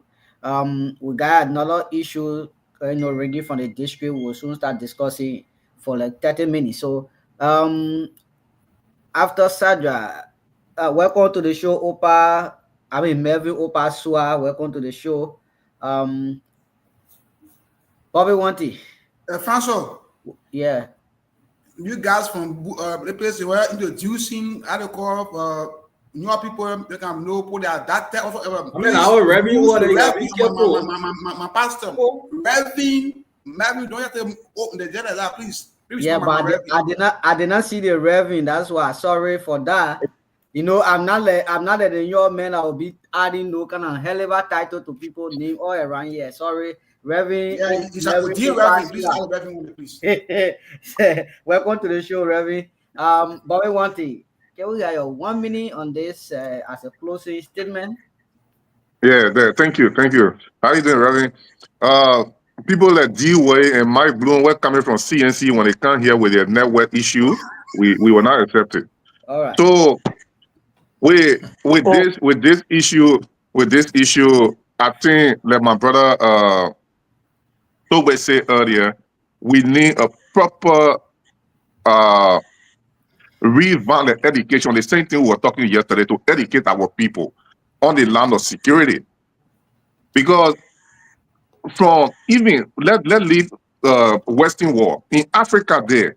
Some of us live in Africa. D-Way they live in Africa. At some point when gendarmerie stop you, whether you get low on your hair, it will stay on your hair until the gendarmerie tell you to put it down. You don't do anything without their order.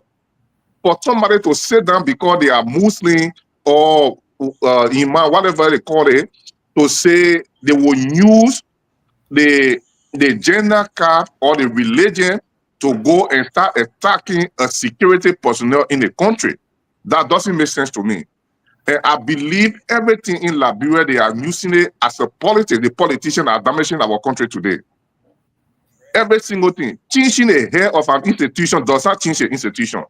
One of the wrong concepts we have in Liberia is every government that comes. Last 3-4 years ago, they say Jawia police. Now this same police, they calling it, instead of Liberia National Police, they say Boakai police. How does that happen? The same police officer that were working for Jawia 5 years ago, that the same police officer stayed there. It's just that they change the hair. It doesn't change the institution. So I believe everybody should be firm, and I will still stand by my word. With the RG respond to this today, it was wrong. It makes the security personnel, they feel they are not safe. And when they go to do another job for tomorrow, they will think twice what the RG is going to say, and they will not be brave to do the proper job for the country. Thank you. Thank you very much for your short, closing. I like that. I like that to be you are a town puncher. I think you do have that Liberia mentality any longer. Thank you. That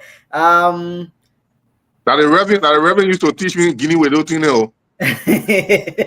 You see trouble. Okay, let's see. Zuan Wazon. Have your 1 minute on this. Wawuzon. Man, you are not English name. Don't be giving the man hard time. Wawuzon. Yeah, the wow, in Gio, the way we spell it, not how you spell in the English. They do you Arona now wow. Now I make it. Yeah. Go ahead because my father was teaching me the Gio, but they Dallas stuff. So that's why I pronounce it that way. That was zone. We say wow zone. It's not wow there.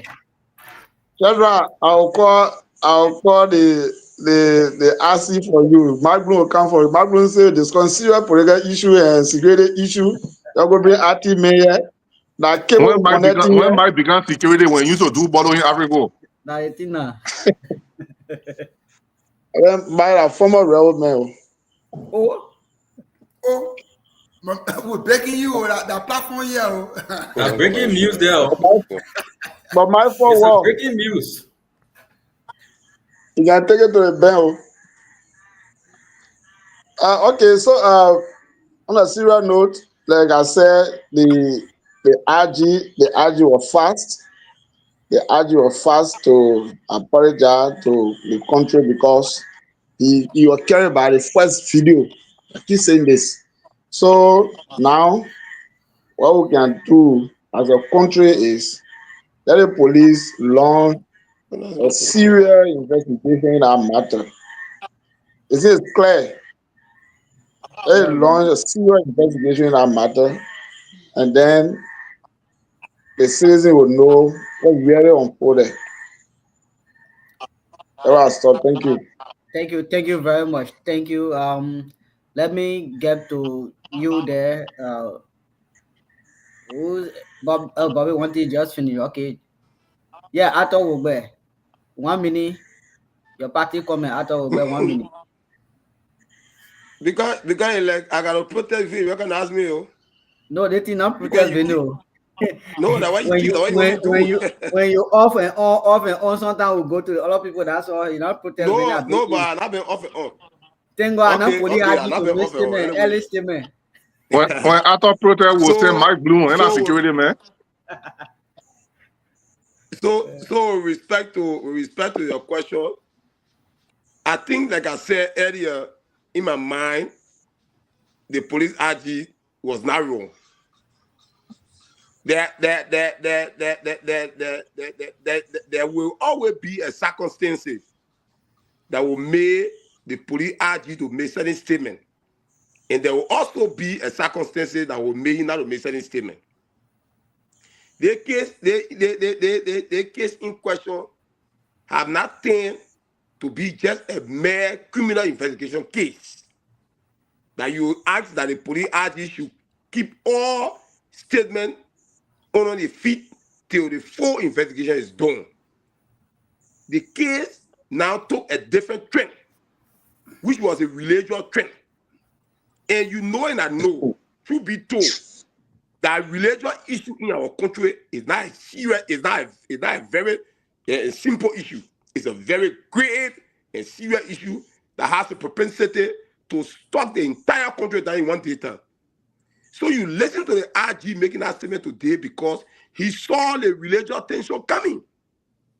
And to ease it down is to give one person the right and say, here, hey, I think we're sorry for this that happened. But the same man who said, he said, but we got a video footage in our possession and we'll conduct a serious investigation. The person that we all should follow keenly, that is a big religious person, that we should follow keenly, that I got interest in, I almost nearly won my favorite pay to write about him, was the Imam, the chief Imam, Imam Kulai. Go on his Facebook page. Instead of Imam Kulai calling for calm with the Muslim community that he presides over to remain calm and ensure that the case is investigated to the logical conclusion, Imam Kulai turned the attack as an attack on a Muslim woman. To do that was to incite other Muslim people because a Muslim woman was being attacked. And he, Imam Kulai, being a serious man here of the religious community, a very influential person, to have made that kind of statement. I think that is the issue. But the police director saw the religious trend coming, the religious fighter coming, politicians seeing the show. You see Mohammed Bamba, the chief officer of the Jefferson Kochi. You saw the young comrade that's standing there who calls that director is from soup. You saw him giving a political speech. You saw the girl there. You know what I'm saying? So the religious tension and the political intruders were coming. And also, mind you, our men from the other side, like I said, the criminals, they saw to who be criminals were also coming. So to ease it and give space, the police director needed to have made that statement and keep the religious people at base and allow the criminal people investigate that criminal issue. Because, mind you, theft is a criminal case. And it's a second degree felony on our law. 5 to 6, 7 years in prison. So he needed to have made that statement to keep the religious tension at base and allow the criminal people to take possession of the case and then go to the investigation. So now that you're happy, what they show, you see a serious tough investigation report coming up very soon, and perpetrator will be prosecuted on our law, like you said. I know Gregor for that, and you'll do it. Thank you very much. If I'm going to speak to the time, if I'm going to speak to the time, we got a matter to discuss. Yes, I know that. Jimmy Wogbe, you are not saying anything on the day about your closing, statement on the topic, so you can do your closing statement in 1 minute.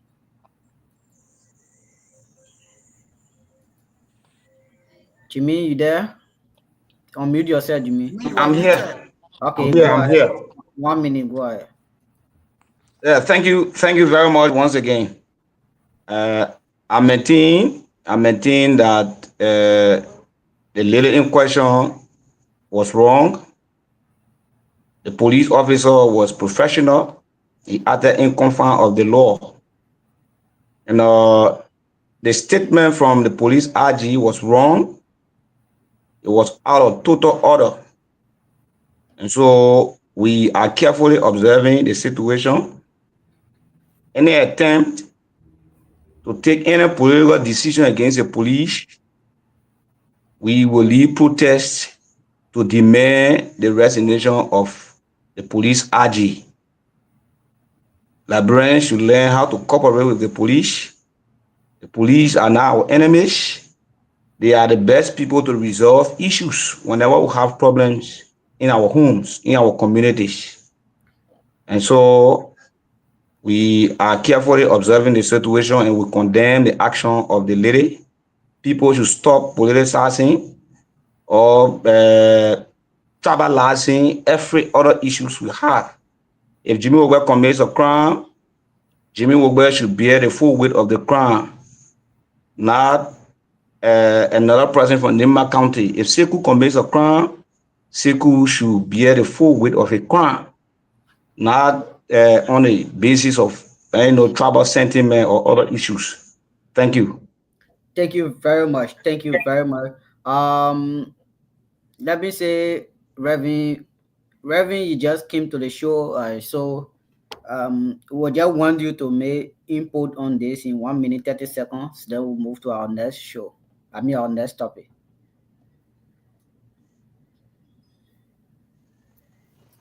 Reverend, you are muted. Reverend, me unmute you. Reverend, unmute yourself. Reverend, can you unmute yourself? Reverend got a problem with phone. I tried to unmute him. Okay, he muted himself again. Okay. Hello? Yeah, Reverend, Yeah, getting you. It's good to be here, and I want to say hi to Bobby and the rest of the etc. Alfonso want to put himself in problem in their place here, but I will not go there with him. I don't think so. I will not do that. Yeah. The whole Latin here, I hold my hand. You're sorry. Bobby is a runaway, and I don't think he will want me for us to watch out very close here.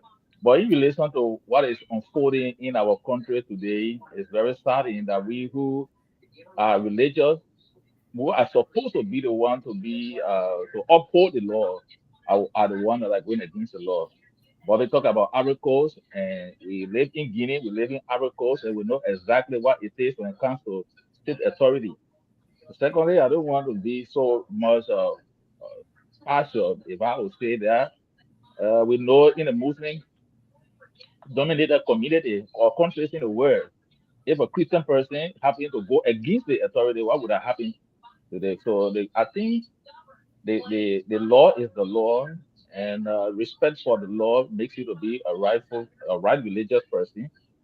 Gregory Coleman's statement today for me, it was hard. Probably he made a statement out of fear, but based on the fact of what my colleague just talked about, religious tension. But I think the religious people should be the first person or the first group of people to respect the authority. The act against the police was wrong. It was just simple. You are invited to the station doesn't mean that you are indicted. Just kindly and respectfully work with the police instead of hurting the policeman and even wasting alcohol water or whatever on him. What to say that and say, if we condone it today, the Christian will rise up tomorrow. All the other ATR African tradition religion group will rise up tomorrow And before we make up our mind, it became law in our country that nobody should touch the Christian, nobody should touch the traditional people, and nobody should touch the Muslim people. I think that is a bad precedent, and we need to work at it as soon as possible. Thank you so much. Thank you very much, Reverend, for your input. It was very short and conclusive. Thank you very much. You know, I got my 1 cent on this. Like my my man can say, religious leaders or religious affiliation, I think it shouldn't have any dominance over the rule of law.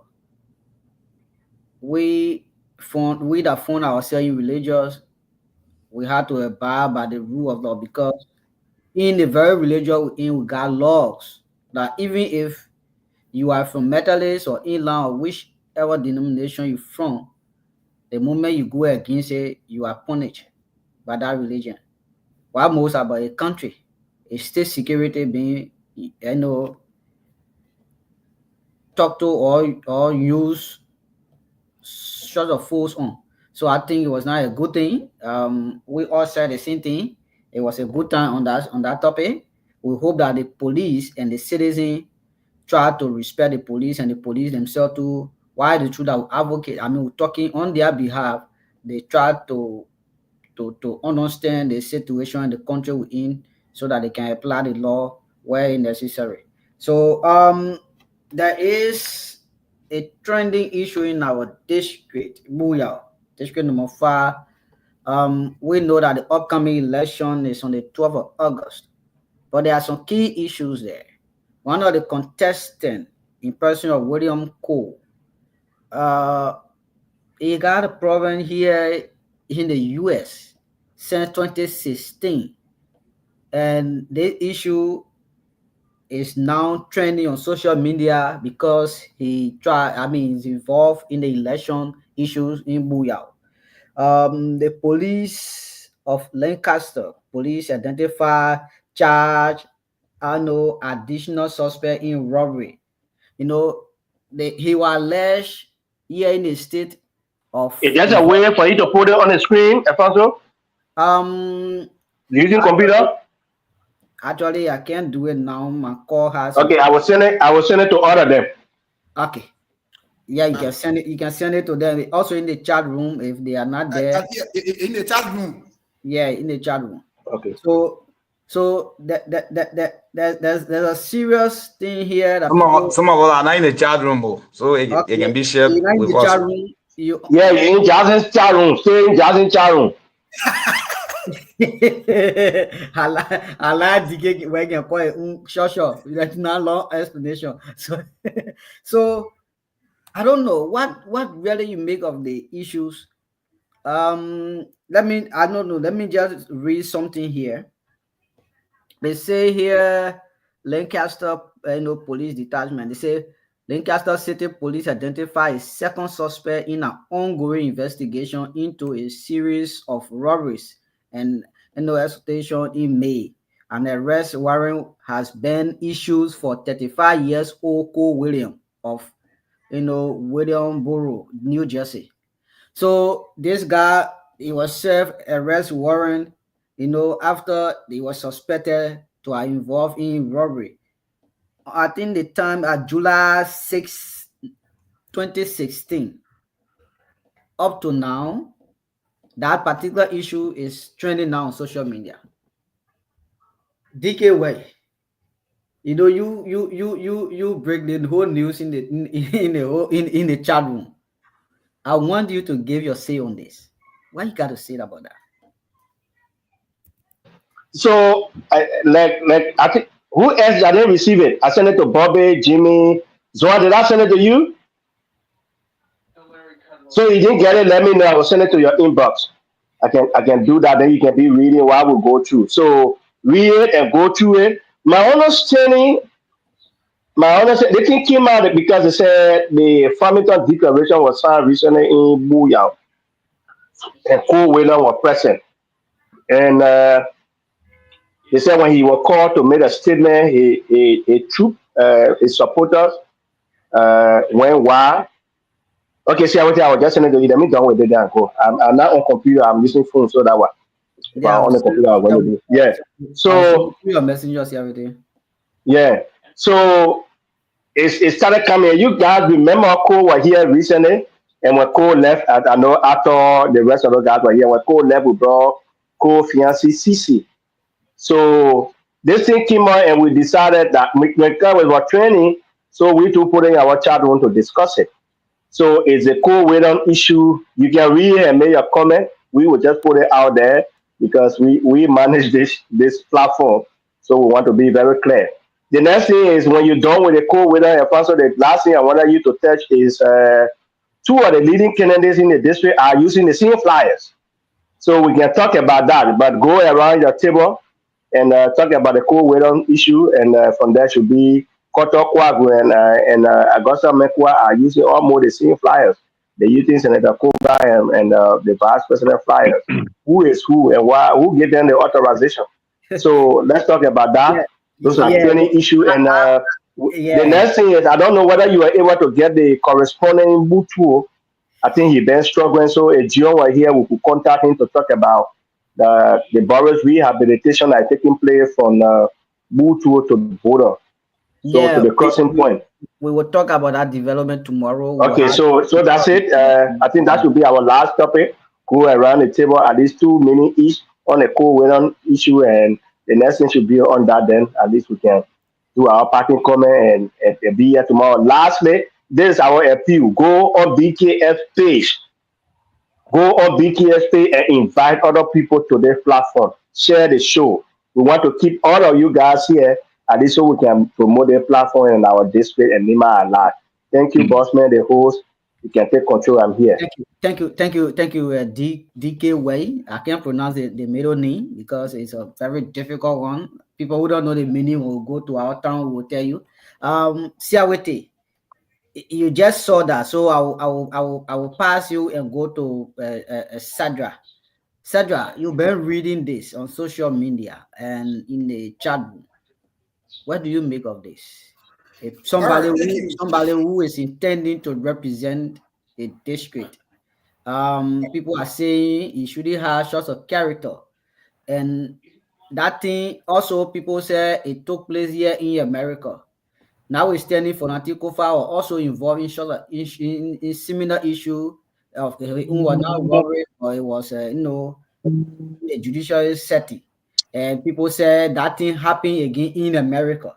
So this thing is when we come in America, we cause all kind of thing, and we are arrested, gone, we serve all our this and that here in America. We go Liberia.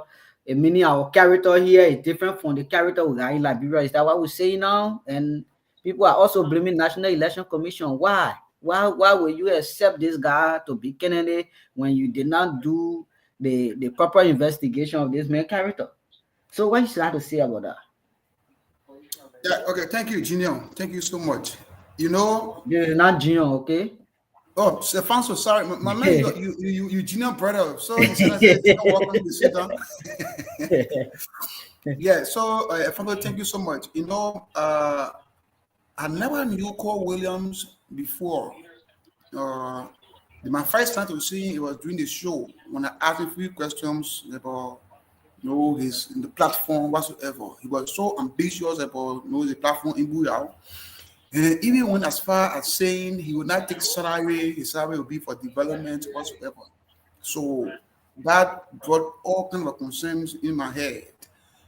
Now, with that kind of allegation, is a concern, not just concern, but a serious issue that we should let our people back who know who to elect. Because you want to lead a district, the highest seat of our district, if you are being wanted for how they call it robbery, the serious issue. Even the other time I wanted to ask Cole Williams what is sort of income that he thought rich, he would not take salary as a lawmaker, according to him. But again, I will not give him the time because due to time limitation, people are giving 1 or 2 minutes to ask a few questions. Now, besides that, Cole Williams also claimed to be a partner to Cici McT, and but hearing that he has another wife in the States with a child. So there's a conflict issue about him. The character is just no, I can say, tinted. So we gotta be careful. So I want to say point blank, I'm not having my feeling that I'm not the person who say I support somebody in the race, but I want to see the people at Booyah, they have line people, qualified people, good sons and daughters in that district. I think Cole Williams should be should be a voter in this race, even though he has been qualified by that already. But people should not go away because he has character that he need to clear, before he can contest any election in the country, not in the Booyah. So I don't want to go that far. We have many other people come to say something about that. Thank you. So thank you. Opportunity. Thank you. You know, the point I tried to make, let me make another point in this way before I come to you, Siawete, then we can go to Jimmy. The issue about Cole Williams, I'm not actually making Cole Williams as a discussion point here, but the characters of somebody who is intending to get public office is what really is matter. So let's hear you, Siawete. Thank you, Alfonso. I think you try to clearly make a disclaimer for the show anyway, but it's important. But you know, it is just Liberia anyway. So sometimes the issue of morality, people don't take it serious in our country. That's why you see the proliferation of people who don't have, I'm sorry to say, the moral coming into such integrity positions. Because if you actually read and follow other international politics as to those who hold position, you will see that their records they have in public service, experience, integrity, and all of that come along with a leader. The first thing is discussing. I know you try to do a disclaimer, but discussing the gentleman question, he wants to be a leader for a district. And once you win as a district, you are serving the Liberian people. That's why when Honorable Koga led a revolution or recently calling the majority blood chairman, the Onabuya chairman, that was a revolution for the country.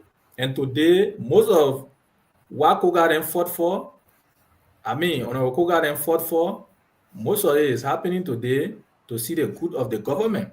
What I'm trying to say is that we live in a polarized society where the community is gullible, people come from anywhere. Once they got resources, and they will come to the process. And mind you, now in Liberia, you just need to get 500 to go to the process. But those are critical things we need to investigate. Even if any of those candidates in the race having to have any character ability, it behooves us as a citizen to investigate, to know what the involvement. Mind you, the gentleman came on the studio the last time we asked him about his relationship with Sisi. He outrightly, I can say, he said, because it came from him, he said they just create content. And if you follow the content they create, mind you will know probably it was back then, and the position, so he's going on to the honorable position. And then Sisi came and also said, oh no, they've been dating for the last 10 months. That's a conflicting thing. The first thing is the gentleman come to the process, he say he don't want to send from the and constitutionally is banning that he takes pay. So all of those people that are coming to election, I think another suggestion I would make too is that we also need to invite him to hear from himself. Then we can also get to the bottom, because sometimes he might come and say, oh, you might lie in a character and all of that. In other countries, people of such don't even register. The first thing you got to do background check. People have some criminal record and think they will even esteem from this process. How they call it, Siawete, is the election commission or the board of commissioner, can they actually do background check to know who is the person that is intending to become a candidate? Sorry, Alfonso, to be frank with you, the National Election Commission, they go through a process. What is happening is that if you even look at our society today, that DK there, DK he went to school, he obtained a degree over years. People travel, go and obtain, suffer to obtain degree. People will come from out. Once they get 1 or 2 degree, they get honorary degree, or some of them they don't even have a degree. They will call them, they start calling themselves doctor. But today, when Martin Collins start to expose people, you seeing that the real truth is coming up. People we even used to call doctor, we regretting why we even call them doctors. So what I'm trying to say is, the National Election Commission, they are doing the best, but you as a person that is going through the process, the issue of morality should come first because you are going to lead. The issue of trust. So the man breach the confidence of the people. For me, that's what I'm saying. Thank you. So now you don't, they did not do the investigation. Now it's pulling up. You see what politics does? If you go to election today, what you don't know about yourself, it will come out. So that's what I'm saying. If we could have the opportunity to invite Mr. Williams for the second time, when he addressed the issue, then now we can ask him the hard question. But as it is, from the conversation we see, we can discuss it the way it is. Thank you. I think the friends will get in Senegal will try to petition DK West so we can start knowing his character and all that stuff. Anyway, Jimmy there will be. I don't want to forget Jimmy will be. They have your 1 minute 30 seconds. 1 second before Jimmy Alfonso. 1 second, please. Before I have your investigation on me, before you go on. So there's a difference between America and Liberia. Liberia is a sovereign nation. Yeah. When you commit your crime here and you say whatever it is, Liberia get nothing on you. It level Liberia to hold you as per the standard America set. But Liberia is a sovereign nation, so you commit your crime, whether it's alleged or not, Liberia will not hold you for things you did in America, no. Because we are a sovereign nation. We're not American child. We don't operate under the American Constitution. American law had nothing on us. So that's the issue. So you see people even on that get bigger platform. Yeah. Okay, let me ask you a question. There are crimes that sometimes people commit and people don't actually look at. But crime and the robbery, killing of people. Do you think somebody had to commit a crime in other country and then they come to Liberia and you say, so don't you do it in other country, you come to Liberia, you can't do it in Liberia, we shouldn't allocate it. So Alfonso, you see, I'm not defending the alleged crime. But you say there are people commit crime because of causes. There are people who commit crime because of antecedent causes. There are people who commit crime like murder because they were under imminent danger. So that leave it for the legal people to handle that, because the issue about robbery and everything, and in this Cole Williams case, as per what we have read, it was alleged Cole Williams did not face any jurisdictions, that he was convicted to serve his punishment and everything before he get released. There are other people. There are other people in Liberia around the world that have bigger platform that we are watching, and they are preparing to contest. Because after serving their punishment here, they are moving Liberia, and Liberia will not get anything on them. One of the person that get a bigger platform, that's what he's waiting for. Every day that person argue and talk. That person want to be senator from Motorado and start from there. And that process will start hopefully by 2029. Are you breaking news of the platform owner called Stanton Waterspoon or who? No, I called me. Simply go to Jimmy Wogwere and see. They made too much stuff. You don't want to uncover your statement anyway. Alfonso, let's continue. Don't come back to Jimmy. Jimmy, let's get your 1 minute 30 seconds. Okay. I think we should have done justice to Cole Williams, to have maybe invited him on the show before we have a total discussion on this topic. However, the information coming out aspect, what we have read, is troubling, more especially for people who want to serve our first branch of government. Mind you, when an individual wins an election, that automatically that person becomes a lawmaker of Republic of Liberia. And so with that character, I think is troubling. Again, in our country, people don't normally go for, critique morality when it comes to election in our country. It is not only about America, but even right here. Let's look at the case of Abu Kamara. Honorable Salif Abu Kamara, I think Abu was convicted of corruption, and the court demanded him of restitution. And we saw him a few years back, he was winly elected, and currently he's in the parliament.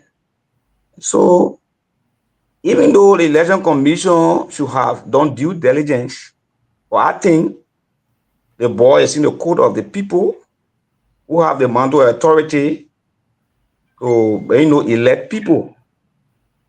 He might have passed through NEC protocol, or NEC may have passed through the processes.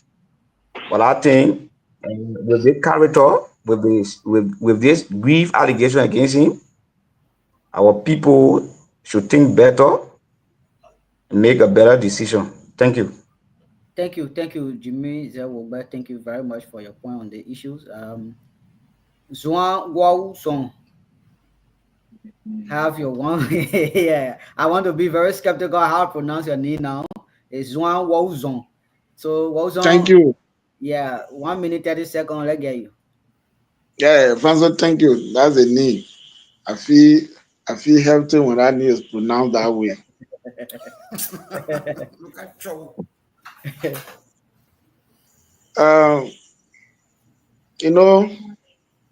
The first thing, how did we get here discussing Co-William today? How did we get here?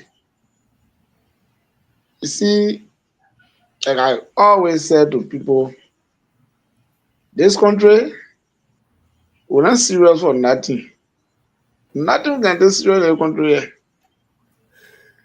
Also, you have laws on book, beautiful laws on book.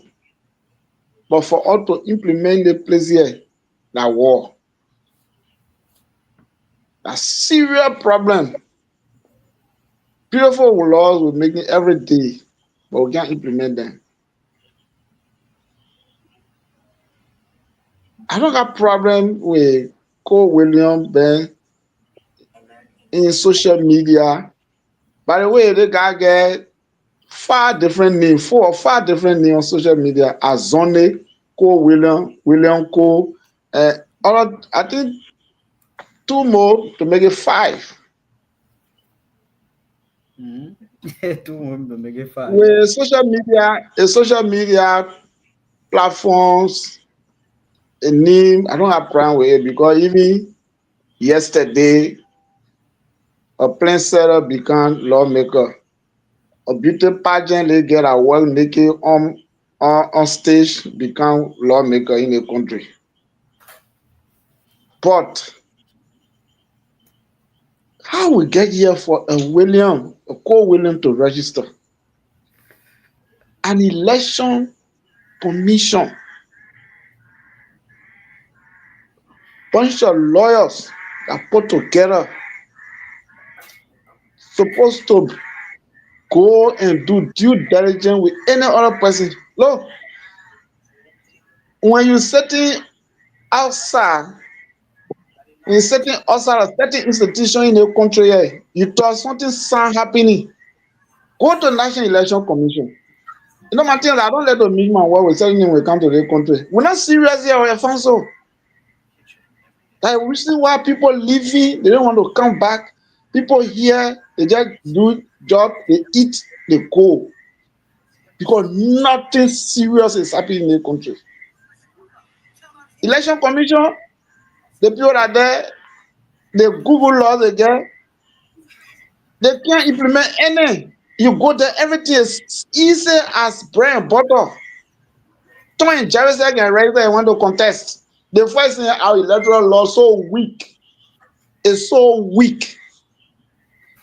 Let me give you an example just recently. One of the laws the Election Commission can hold that every candidate must have a district office. They went every day to a district headquarters. They went, some people pay money. They not get one room set and they show them a district office. They went there, they collected money from them, and then they qualify all of them.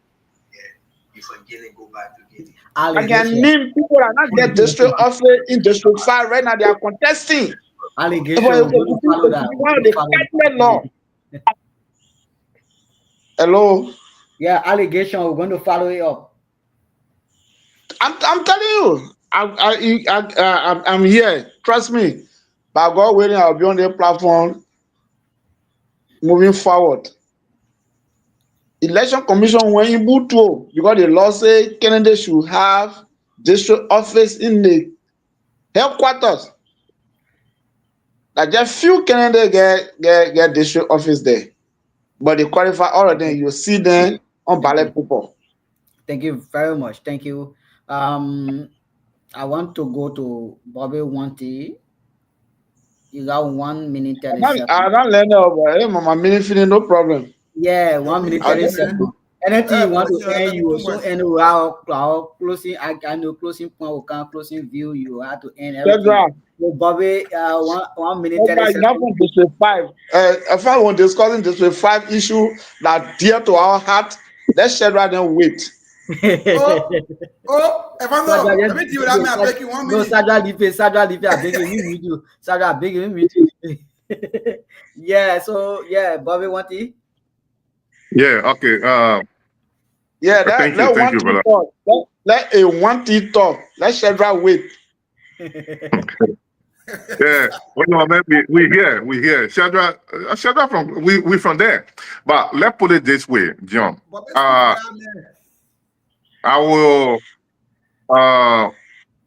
wanted to start with Wogbe earlier. That was my very first point. I was raising my hand before when you put this on table, before D-Way to come to clarify whether this station or the people in Butu or that based in Liberia for this station, have we reached to a code with him? Whether he is a proper code with him on that list? Mm-hmm. If we haven't done that, I would suggest we shouldn't discuss this topic. Because this platform it's a young thing that we're building up together. We all are one family, we are intertwined, and we don't want to start going through lawsuits and other stuff at the end of the day. But again, it's a topic that came on the social media, we have to talk about it. My brother was on Saturday earlier. How did we get here? You know, District 5 is about to make a very big mistake and produce another Yeke Kolua in Liberia. I believe from now to 2029, the only best lawmaker we'll have or we have in District 5 will be Koga, not because I know Koga or I like him because he's not there anymore. But our election law in Liberia is going to punish District 5 and going to suffer with the people from District 5. Oops. And I said it here. Why say so? Why say so, Bobby? Why say I'm coming to it. Everybody in the race have been clean to be qualified and competent. Why say so? That's what I said. Our election law and the election commissioner are going to punish District 5. And I stand by it and I can protect it. This is it. Our election laws in Liberia say before you run for any office or the seat, president, vice president, senator, representative, you should live in the district for at least a year. You should have a property in the district. You should live with the people. 2 years, but let me help you. 2 years, the domicile law. 2 years, let me help you. 2 years, domicile law. Go ahead. Thank you, my brother. Tell me one of the candidates that in the race that live in Butu straight for 2 years that only go to Ban or Ganta and go back to Butu the next day. Nobody. Our election laws, when they give them the form to the election commissioner to sign it, there is a question that asks, have you ever been arrested? Have you ever been a criminal? Have you ever been charged before? Have you ever been alleged? And they all take no, no, no, no, no. So if we go and get to this point today, the election commissioner have a right to revoke the paper they give you. But I believe in Liberia, they will not revoke it. And then we will go and start electing a criminal. Like you said, one, Abu Kamara become a lawmaker today by mistakes. Two, Fanatic Popa become a lawmaker today by mistake. You cannot tell me if anybody commit a crime in America or any part of the world, when they go to any country, why do you think we have this, how you call that security in Africa now? They get it in Liberia, where they indict or they transfer prisoner or alleged people from another country to another country. There's a need for it over there. Interpol or what? I don't know. Okay, Interpol, right? The Interpol. So you want to tell me if you commit a crime in America, because you committed in America, then Liberian law does not cover America, so you will commit a crime and live there? No. They will arrest you, they will send you. Even your own conscience, the country own conscience should be the country that, well, because you commit this crime in America, you serve a jail term. How can you come and become a lawmaker for Booyah District 5? Where we from? We put all our sin. We build a clinic. We sit down here, we support our family. For the one thing we work for you to come and sit on it with your criminal, you being alleged, or you are a criminal person from another country, but because the country feeling with you, then we come and give our district to you. How? We will not sit down for this thing to happen. If those people that are going now, even all the election rules in Liberia, all have been violated in the District 5 election. Number two, everybody that taking part into this election or that registered to run for this position in District 5, you see everybody going to that place with yellow machine. You see everybody going to that place with how you call that thing, with solar light. You see everybody going there with gas. At that time, election commissioner had not declared election campaign open. Why they started going with yellow machine today? What's the source of their income that they carry yellow machine? Why they couldn't carry the yellow machine 5 years ago when Koga was there in power to prove to us that, yeah, this district for all, we think about it every day. Because you want to come and bribe for and they say election, there is no bribing. So that is my point. Election commissioner, we have serious issue with election commissioner. And I believe I'm going to take issue with election commissioner, and I might be one in Monrovia, or I will write to put my complaint to election commissioner with this District 5 election before August 12th. Thank you. We hope to see that and make it as one of the trending news too on social media. We hope to see that. And when you do that, we want to see the copy. We also have your interview with you also. That would be a good thing. The citizen from Booyah is fine. I got two people on this platform now, and I will liaise with them. We'll do what I'm talking about, and we'll send a copy to you people. I know Sergio will help. I will send my mom to you. Sergio will help you. Anyway, I'm willing to protect Booyah anyway. Anyway, yeah. Let me tell you the people.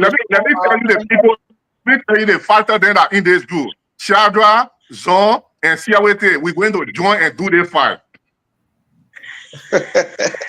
I'm with you, Bobby. I'm with you. I want you all to do this as your closing. You include everything in your closing. Two of our candidates in Booyah, Koto Kragu and the Inland Bossman. The both of them have the same flyers. So, John, welcome to the show. I know you want me to welcome you. Welcome to the show. You know the network. You're speaking to your two children in London. No. Oh, okay. Then that's the case. So Koto Kragu Gosman had the same flyers and similar flyer. In fact, the same design, almost carrying the same people on it. I don't know who is who really supporting who there. Why are they steering the electrics? I don't know. So the confusing part is they both of them carrying the same flyer. So I want you to do that as your closing argument, and also all of the topics we discuss. You can go off and just do it in 2 minutes each. It will be better. Yeah, Gion, you want to say something before we go to that, right? No, maybe you can start with me because I don't know. I know you off and on. You want to go back, so yeah. We discussed all of the topics here tonight, from the police, who came to Cole William, and yeah. So we want you to have your statement on it. I'll give you 2 minutes. You gotta be punctual, time conscious, everything. 2 minutes. Thank you, Afonso. Let me welcome to the show, Big Brother Bobby Wanty, Zoa. Is it Zoa Wazon? Wazon.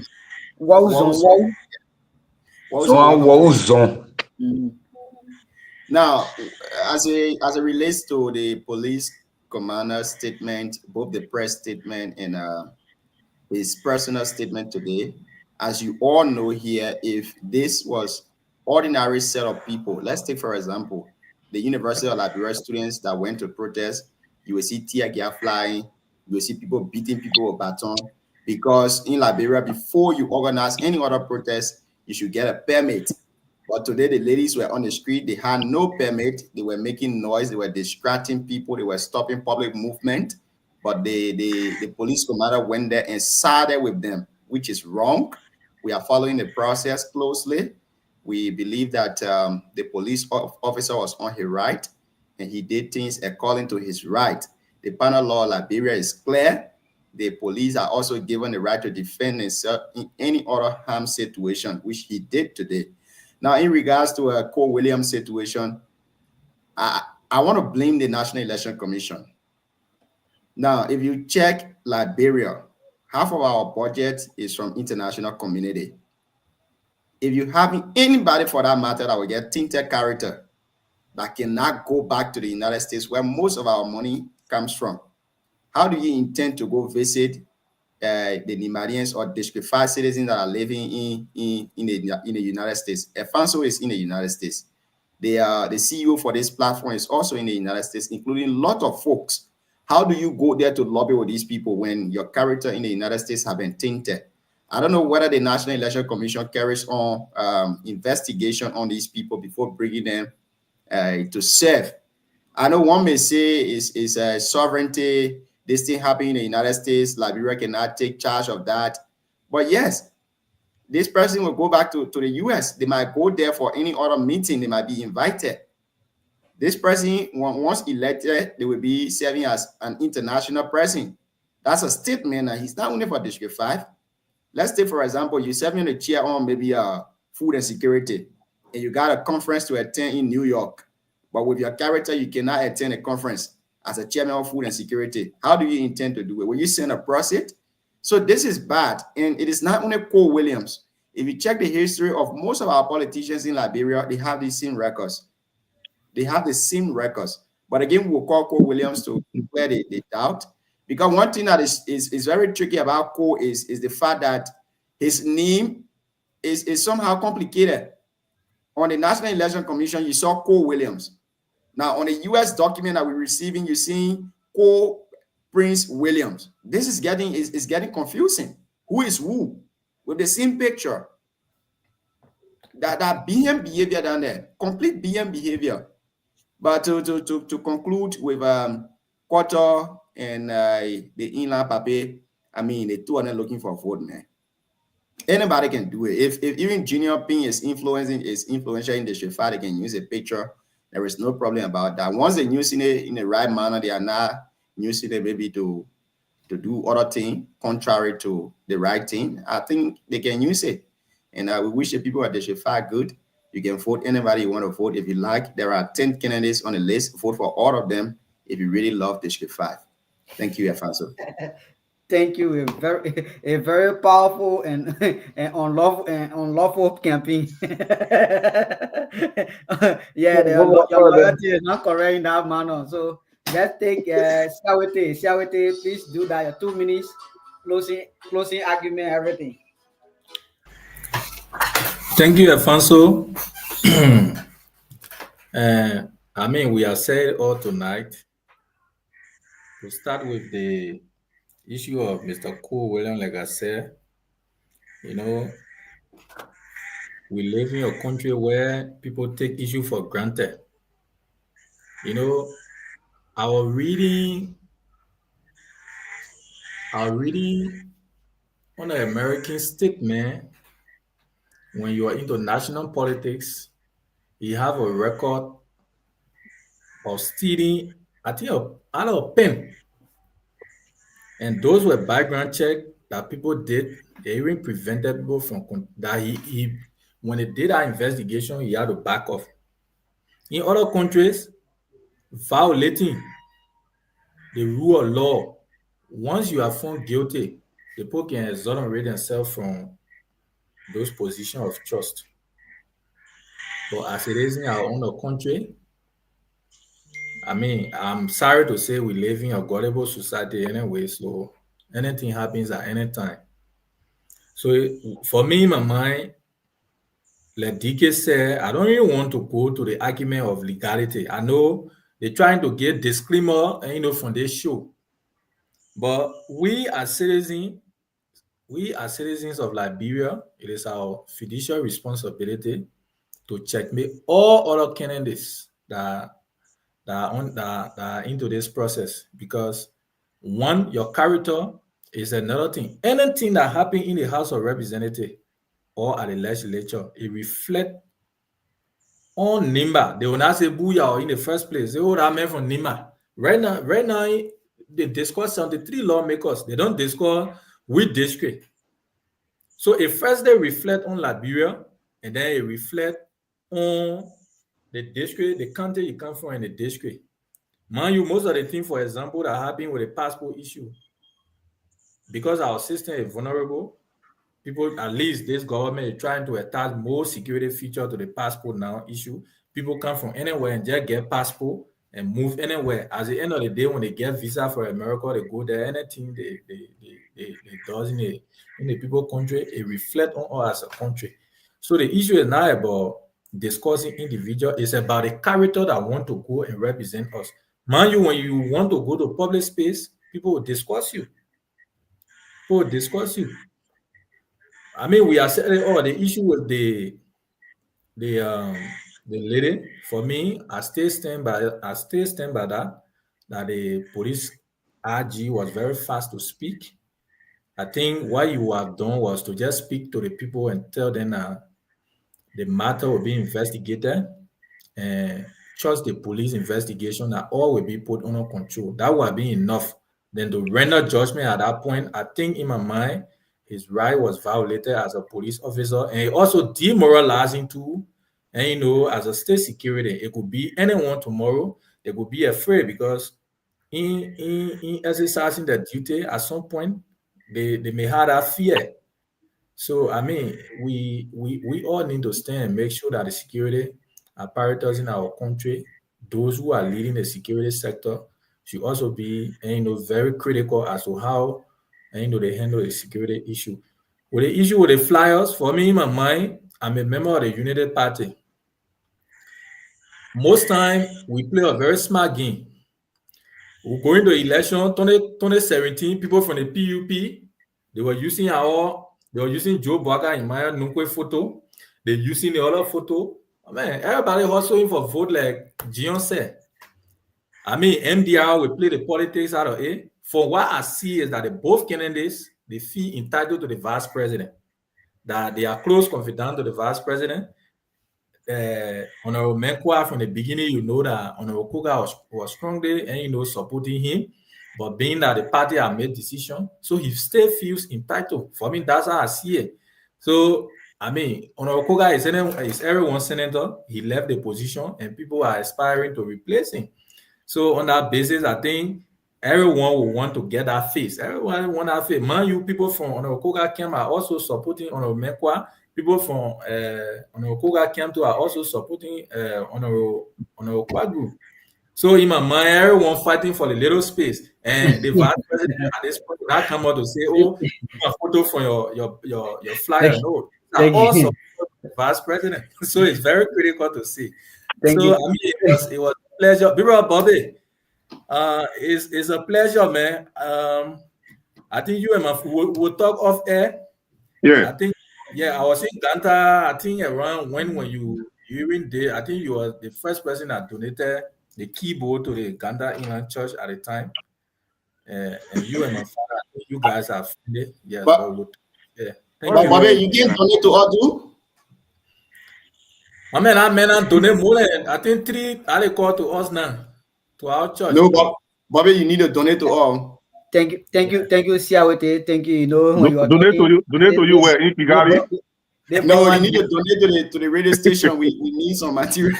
Yeah. So thank you, Siawete, for your point and your closing argument. I just get thinking when you were talking, I said the boy want to defend he allocate Elam Papi Egos because Egos is part of a different political party. Now why can't he use the political leader of his party, photo behind a flyer and instead using MDR people photo behind a flyer? That's my question. That's why. Yeah, that's what okay. we're asking for. Thank you for that. We'll go to Zwan. No, let me just respond to that in few seconds now. Yeah, 30 seconds. Yeah, to just clear. The first thing, like I said in my closing, they both people, Koto and Honorable Menkwa, they are being a long-standing ally of the vice president, right? And the vice president is in a very difficult position to tell any of them to back off from the election, right? Now they have made that decision.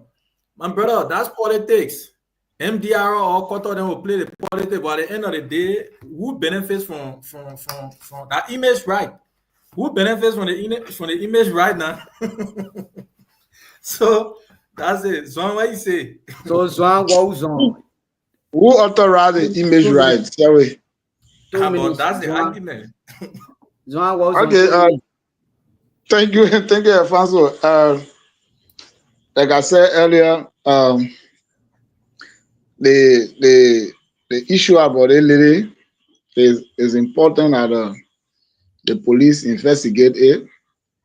The RG was fast. This RG is not a first time to do the job. It's been RG before. He need to start being emotional. And he's not a politician. He's not supposed to be a politician because as a security personnel, you deal with investigation, ruling, and before you make determination.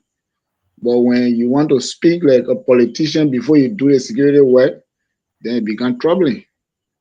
But again, we is one security personnel that is highly respected in the country, and we looking up to the ability of the police to investigate this issue and come up with a logical conclusion. The issue regarding Cole Williams that everybody said Cole Williams should be invited as soon as possible on the platform to provide a side of the story. And this guy, like I said, he has so many names. He has so many names. And whether the naming question is the Cole Williams that contesting in District 5, then we will know how to discuss it in depth. But again, this is the country we live in. Nothing serious. All the BB ministry and agencies you see, some area, you just see few people doing serious work. The balance at the Liberian way. I was doing consultancy work with a French company. The guy told me, said, don't do a Liberian way, bossman, don't do a Liberian way. So I said, wow. So there's a Liberian way of doing things, and you guys do things differently. So a country here we need to be serious. The saying on seriousness that people like Papi Augusta Menkwa exhibiting. Why will you? Okay, I take it back. Honorable Menkwa. You don't do that. That was Honorable Menkwa that was defeated yesterday. That he resigned from MDR. I was seeing brother there. Please, I beg you. I'm a seeing brother there. He resigned from MDR. The man was the shortest partisan in history. He joined political party in April. He resigned I think in June. This man, for him to take MDR leadership and being a point of flyer, he's not serious. I'm sorry, Sierra that you're in Pape, but in politicians that should discuss it now. He's not serious. They've defeated you. You get angry. In fact, the thing is you do not contest. You violate the resolution. You went, you say you contesting because your supporters say you should contest. Then you taking the vice president. In fact, I want to send message to Shadrach and others that sometimes they're closer to the VP easily. Please, the VP office should come up with a disclaimer because the VP has said in time without number that District 5 politics is not inside. Those people that put a photo on flyer, they should stop. The office should put a disclaimer. I'll call the COS tomorrow. It just came to my mind. I'll call the COS tomorrow and let you know. They are creating problem, future embarrassment for the VP office. Because the VP has said it to us in Booyah that the district election is nothing inside. For Koto Kwagu, Augusta Mekwa, to keep putting the VP picture on their flyers, parading with it in the district, the office of the vice president should make a statement in that direction. Shedra, you are a good friend to the office of the VP. I want to take the message directly.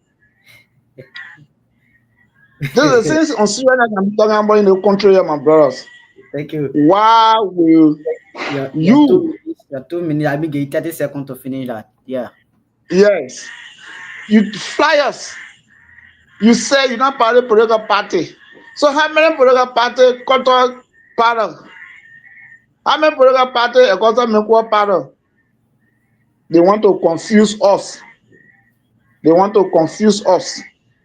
But you know, thank God you have come out. While we're on the platform, we appear live on the radio to also discuss it. Thank you. They shouldn't confuse the old people. Thank you. They shouldn't confuse the old people. Also, the issue about district office for Canada, please take it serious and let it be also discussed. Thank you very much for the night. I'll be here. We've been doing that and we'll continue to do that. We did that. Thank you. I'll be here. Moving forward, I'll be here. And when I'm chance, the time comes, I will join the conversation and we'll be discussing the betterment of our district. Thank you very much and good night to all of you. Thank you. Thank you very much. Bobby Wanti, let's hear you. Yeah, thank you. You know, like I said, Shadra, Wozon, and COT, we have to, let's try and link up and get each other, you know, contact off air because I'm very serious about this. So we'll talk about it after. And yeah, I said I get my support. Okay. Our first topic today, which was the RG and this protest. You know, people always say this is Liberia. I don't know whether Liberia is not part of it's not on this planet. It's located somewhere different. Liberia people live in Liberia. Liberia has a government. Liberia is a country. Anywhere that you go and you obstruct other people's movement without a permission, it's a crime. People don't just get up and bundle themselves and jump on the street because they want to. They protest today, there was no reason of the protest. And with the RG, I'll continue saying it, I disagree with the RG decision. You cannot get two rulings in one investigation. Again, somebody asked today, should the RG come out at this time to say anything? Yes. As a police RG in any other country that heading the institution, if any incident happens, you are the first contact person, you are the first person that speaks to the citizen to calm down. But you always refer to the investigation. What will be the outcome of it? You don't run decision when you don't have all the facts or you are not done an investigation. The RG was so fast. The RG was, he jumped the gun before. So, you know, we all are human. Everybody made mistakes. He's a very fine gentleman. He's a very hardworking RG. So we appreciate him for the past job. But for today, he put our colleagues into the danger. Because anybody can jump up anytime and take decision because of the previous incident. They will say, oh, the RG will come out and apologize to us. Okay. Back to our brother Cole Wheeler. I said it earlier. If at all the station hasn't reached out to this guy, let us reach out to him and find out whether he is the main person on that article. They might do a Photoshop and put it there. If it is him, that's a picture. But what happened to the name? Is that his name? Was he involved into this thing? If he was in America at that time, let us do our due diligence to know all this information, and then we can discuss it in depth tomorrow or any other time. Okay. To the flyers, I believe all the candidates,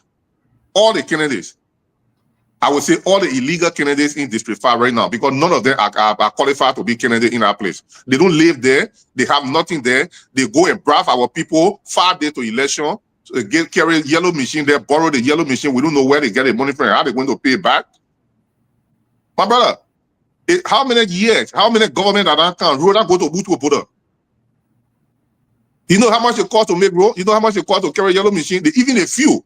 Those people going to take money, credit money from people, from banks, from Fulani people, and then when they win the election, with the notion that when we win, we'll pay you back. That's how our district become poor, because they eat the money before they get the power, and they will start paying back.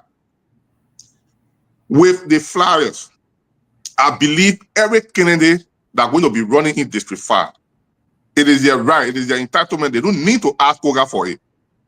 All of them can put Koga picture on their flyers. Because that Koga district, Koga living from there. I can point at that picture and say, this is the one I'm leaving and I'm the one that's coming in. I want you people to vote for me. I'm going to follow this guy full step, or what he don't do right, I will do it right. Where he stop, I will continue it. But with the VP, Zon was saying they should go, Shadrach should tell the VP office, or he will call the COS. To me, the VP is my personal friend, he's my little brother. I will be honest. Everything that's going on, Jerry knows about it. Jerry know everything that's going on. Those 2 people that they putting their picture on Jerry picture on their flyer, they have no right to put Jerry picture on their flyer. Jerry is the vice president of the country, not for the district. Jerry have made a decision long time ago that he don't want to be part of Booyah politics. So they cannot use Jerry's face that we close to the president. When some people going to say, we will bring the vice president here. If we tell him to build this, he will build it. The vice president must say building place in Butuo. We building place in Dimple. The vice president must say travel to China. Don't use the vice president for that. And the vice president is giving himself for people to use him for that. Say the flyer came out. When they decided to put a flyer, I remember a couple of weeks ago, when people, some group of women or group of people get together, they were using a VP name for visa, for student or scholarship, something like that. They came out straight away, they did arrest. So why they couldn't go and arrest Mekwa and Koto? Because they're using a picture illegally. So the VP should come out and call his 2 brothers or his 2 children there and put them down and say that flyer your change and take my name from on it. If VP picture remain on that flyer for those people to go to Booyah, anybody that's going to win between those 2 people, I will be the answer to them and we'll fight them, because we're not going to use VP picture where they're not doing nothing for our people. Thank you. Thank you very much for your comments. Sandra, you will be the last. Let's go to Jimmy. Politics. Okay, again, we from the first discussion, the police acted in conformity of the law. We condemn the action of the lady in question. Now, the statement from the police RG was wrong. It was in error and out of order. In fact, the statement is a recipe to create more problems. Because if you have already apologized to set one party before the investigation and after the investigation, when you come out with something contrary to what you have said, you create another recipe for another protest. We condemn the action of the RG, and we think that he needs to be called to order. And the issue of co-willings, we should do due diligence. We should invite him, and then we hear his side of the story. Notwithstanding, our people should be cautious. We will be going to the polls. They will be making a decision for the next 5 years. NEC may make mistakes, but we as a human, we who have the authority to exercise our right, we who will feel the burden when decisions are made, we should be skeptical on how we make our decisions. So we ask our people to make wise decisions when it comes to the issue of the election in the district. The issue of the flyers, I want to say this. The rescue mission is a conglomeration of almost 22 political parties. It is not only the MDR or United Party. We have almost 22 political parties.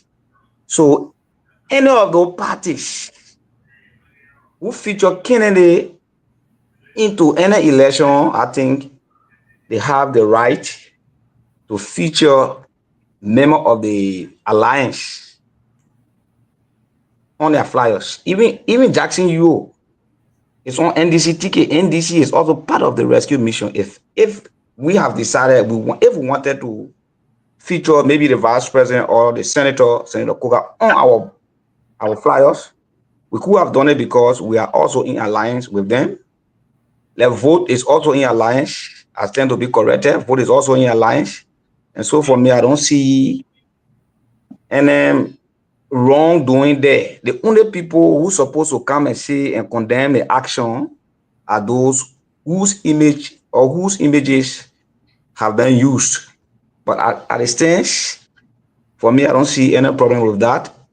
You know, the rescue mission have more than one party, more than one candidate in this election, and any of them can choose, you know, who could be used on their flyers. To conclude, Liberians will have to be law-abiding. Police are our friends, they are not enemies. We should learn how to cooperate with law enforcement officers. Again, we are going to the pool. We ask you to make wise decisions. Do not vote on sentiment. Do not vote on location. Vote on competence and experience. Thank you. Thank you very much, Jimmy Zero. But thank you for that closing statement. And Sandra, can you take us home with this? Your closing.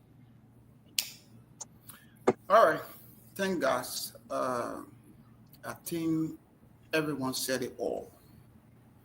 You know, with the IG and the today demonstration, it was not timely and was not even granted in the first place. And the IG, like my brother Bobby said, was fast to make statement as a leader, because anything you would reverse now, it would be like, okay, the public will not buy in now. So it will be difficult for you to make that kind of new judgment. So it was very fast. We think that you need to be careful how to address issues. You shouldn't follow the public outcry to make decisions. It's not good for leadership, especially security. So on the issue of Cole Williams, we believe with my statement till he can clarify himself on your platform or whatsoever to be clear that he is not the one on that websites or whatsoever. I'm asking the people of Booyah to have him avoided till he can be clear. But for now, I'll stand with my statement. I will not change it. But the thing about crime, what is happening in America, happening in Liberia, England, one who represents people cannot be involved with such a grave allegation. Then of course we take it to be light. No. But with the flyers, in my personal opinion, in this statement, I can say this: a detective deception. So, why should I say this? Because both candidates feel that they can use somebody's popularity to gain what they want, but in actuality, it's not what they are preaching. So they are deceiving the public with that kind of, how they call it, political rhetorics, And again, sometimes the Bobby said, I sometimes bring the leaders who involved into the process, like the Koga and the VP. If you got a team from the process, not supporting anyone, I think it's the best to advise anybody. Don't use my image.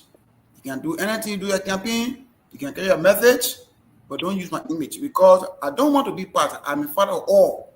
Whosoever wins, I will work with the person. The person will work for the district and work for Liberian people. But once I'm neutral in the process, don't use my image, don't even use my Vigo and whatsoever. Again, to the senator, now our father, being the political leader of MDR. I don't know, is it MDR emblem they are using or their personal photo they are using? I don't know. If that MDR for Mekua, only the image is using, only Senator Koga and the VP image is using. Okay.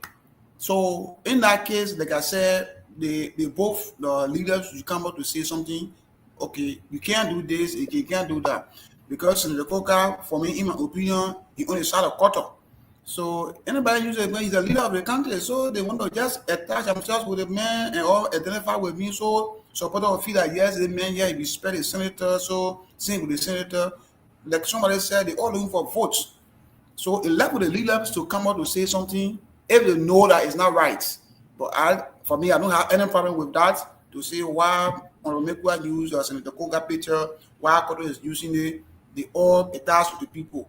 So image rights. It left with those who they are using that image to come out to say something. But I don't have personal problem. I don't have it. But it's a political deception. Thank you. Thank you very much. Thanks to all of you for appearing on the show today. It was a good show. I want to appreciate all of you, Bobby Wanty, Sadra, Jimmy Zewube, and all of Wogbe that came to, but you gone, Siawe, and the host. Thank you very much for the show today. Have a great day, and tomorrow we'll be back. All right. Thank you, God. Thank you.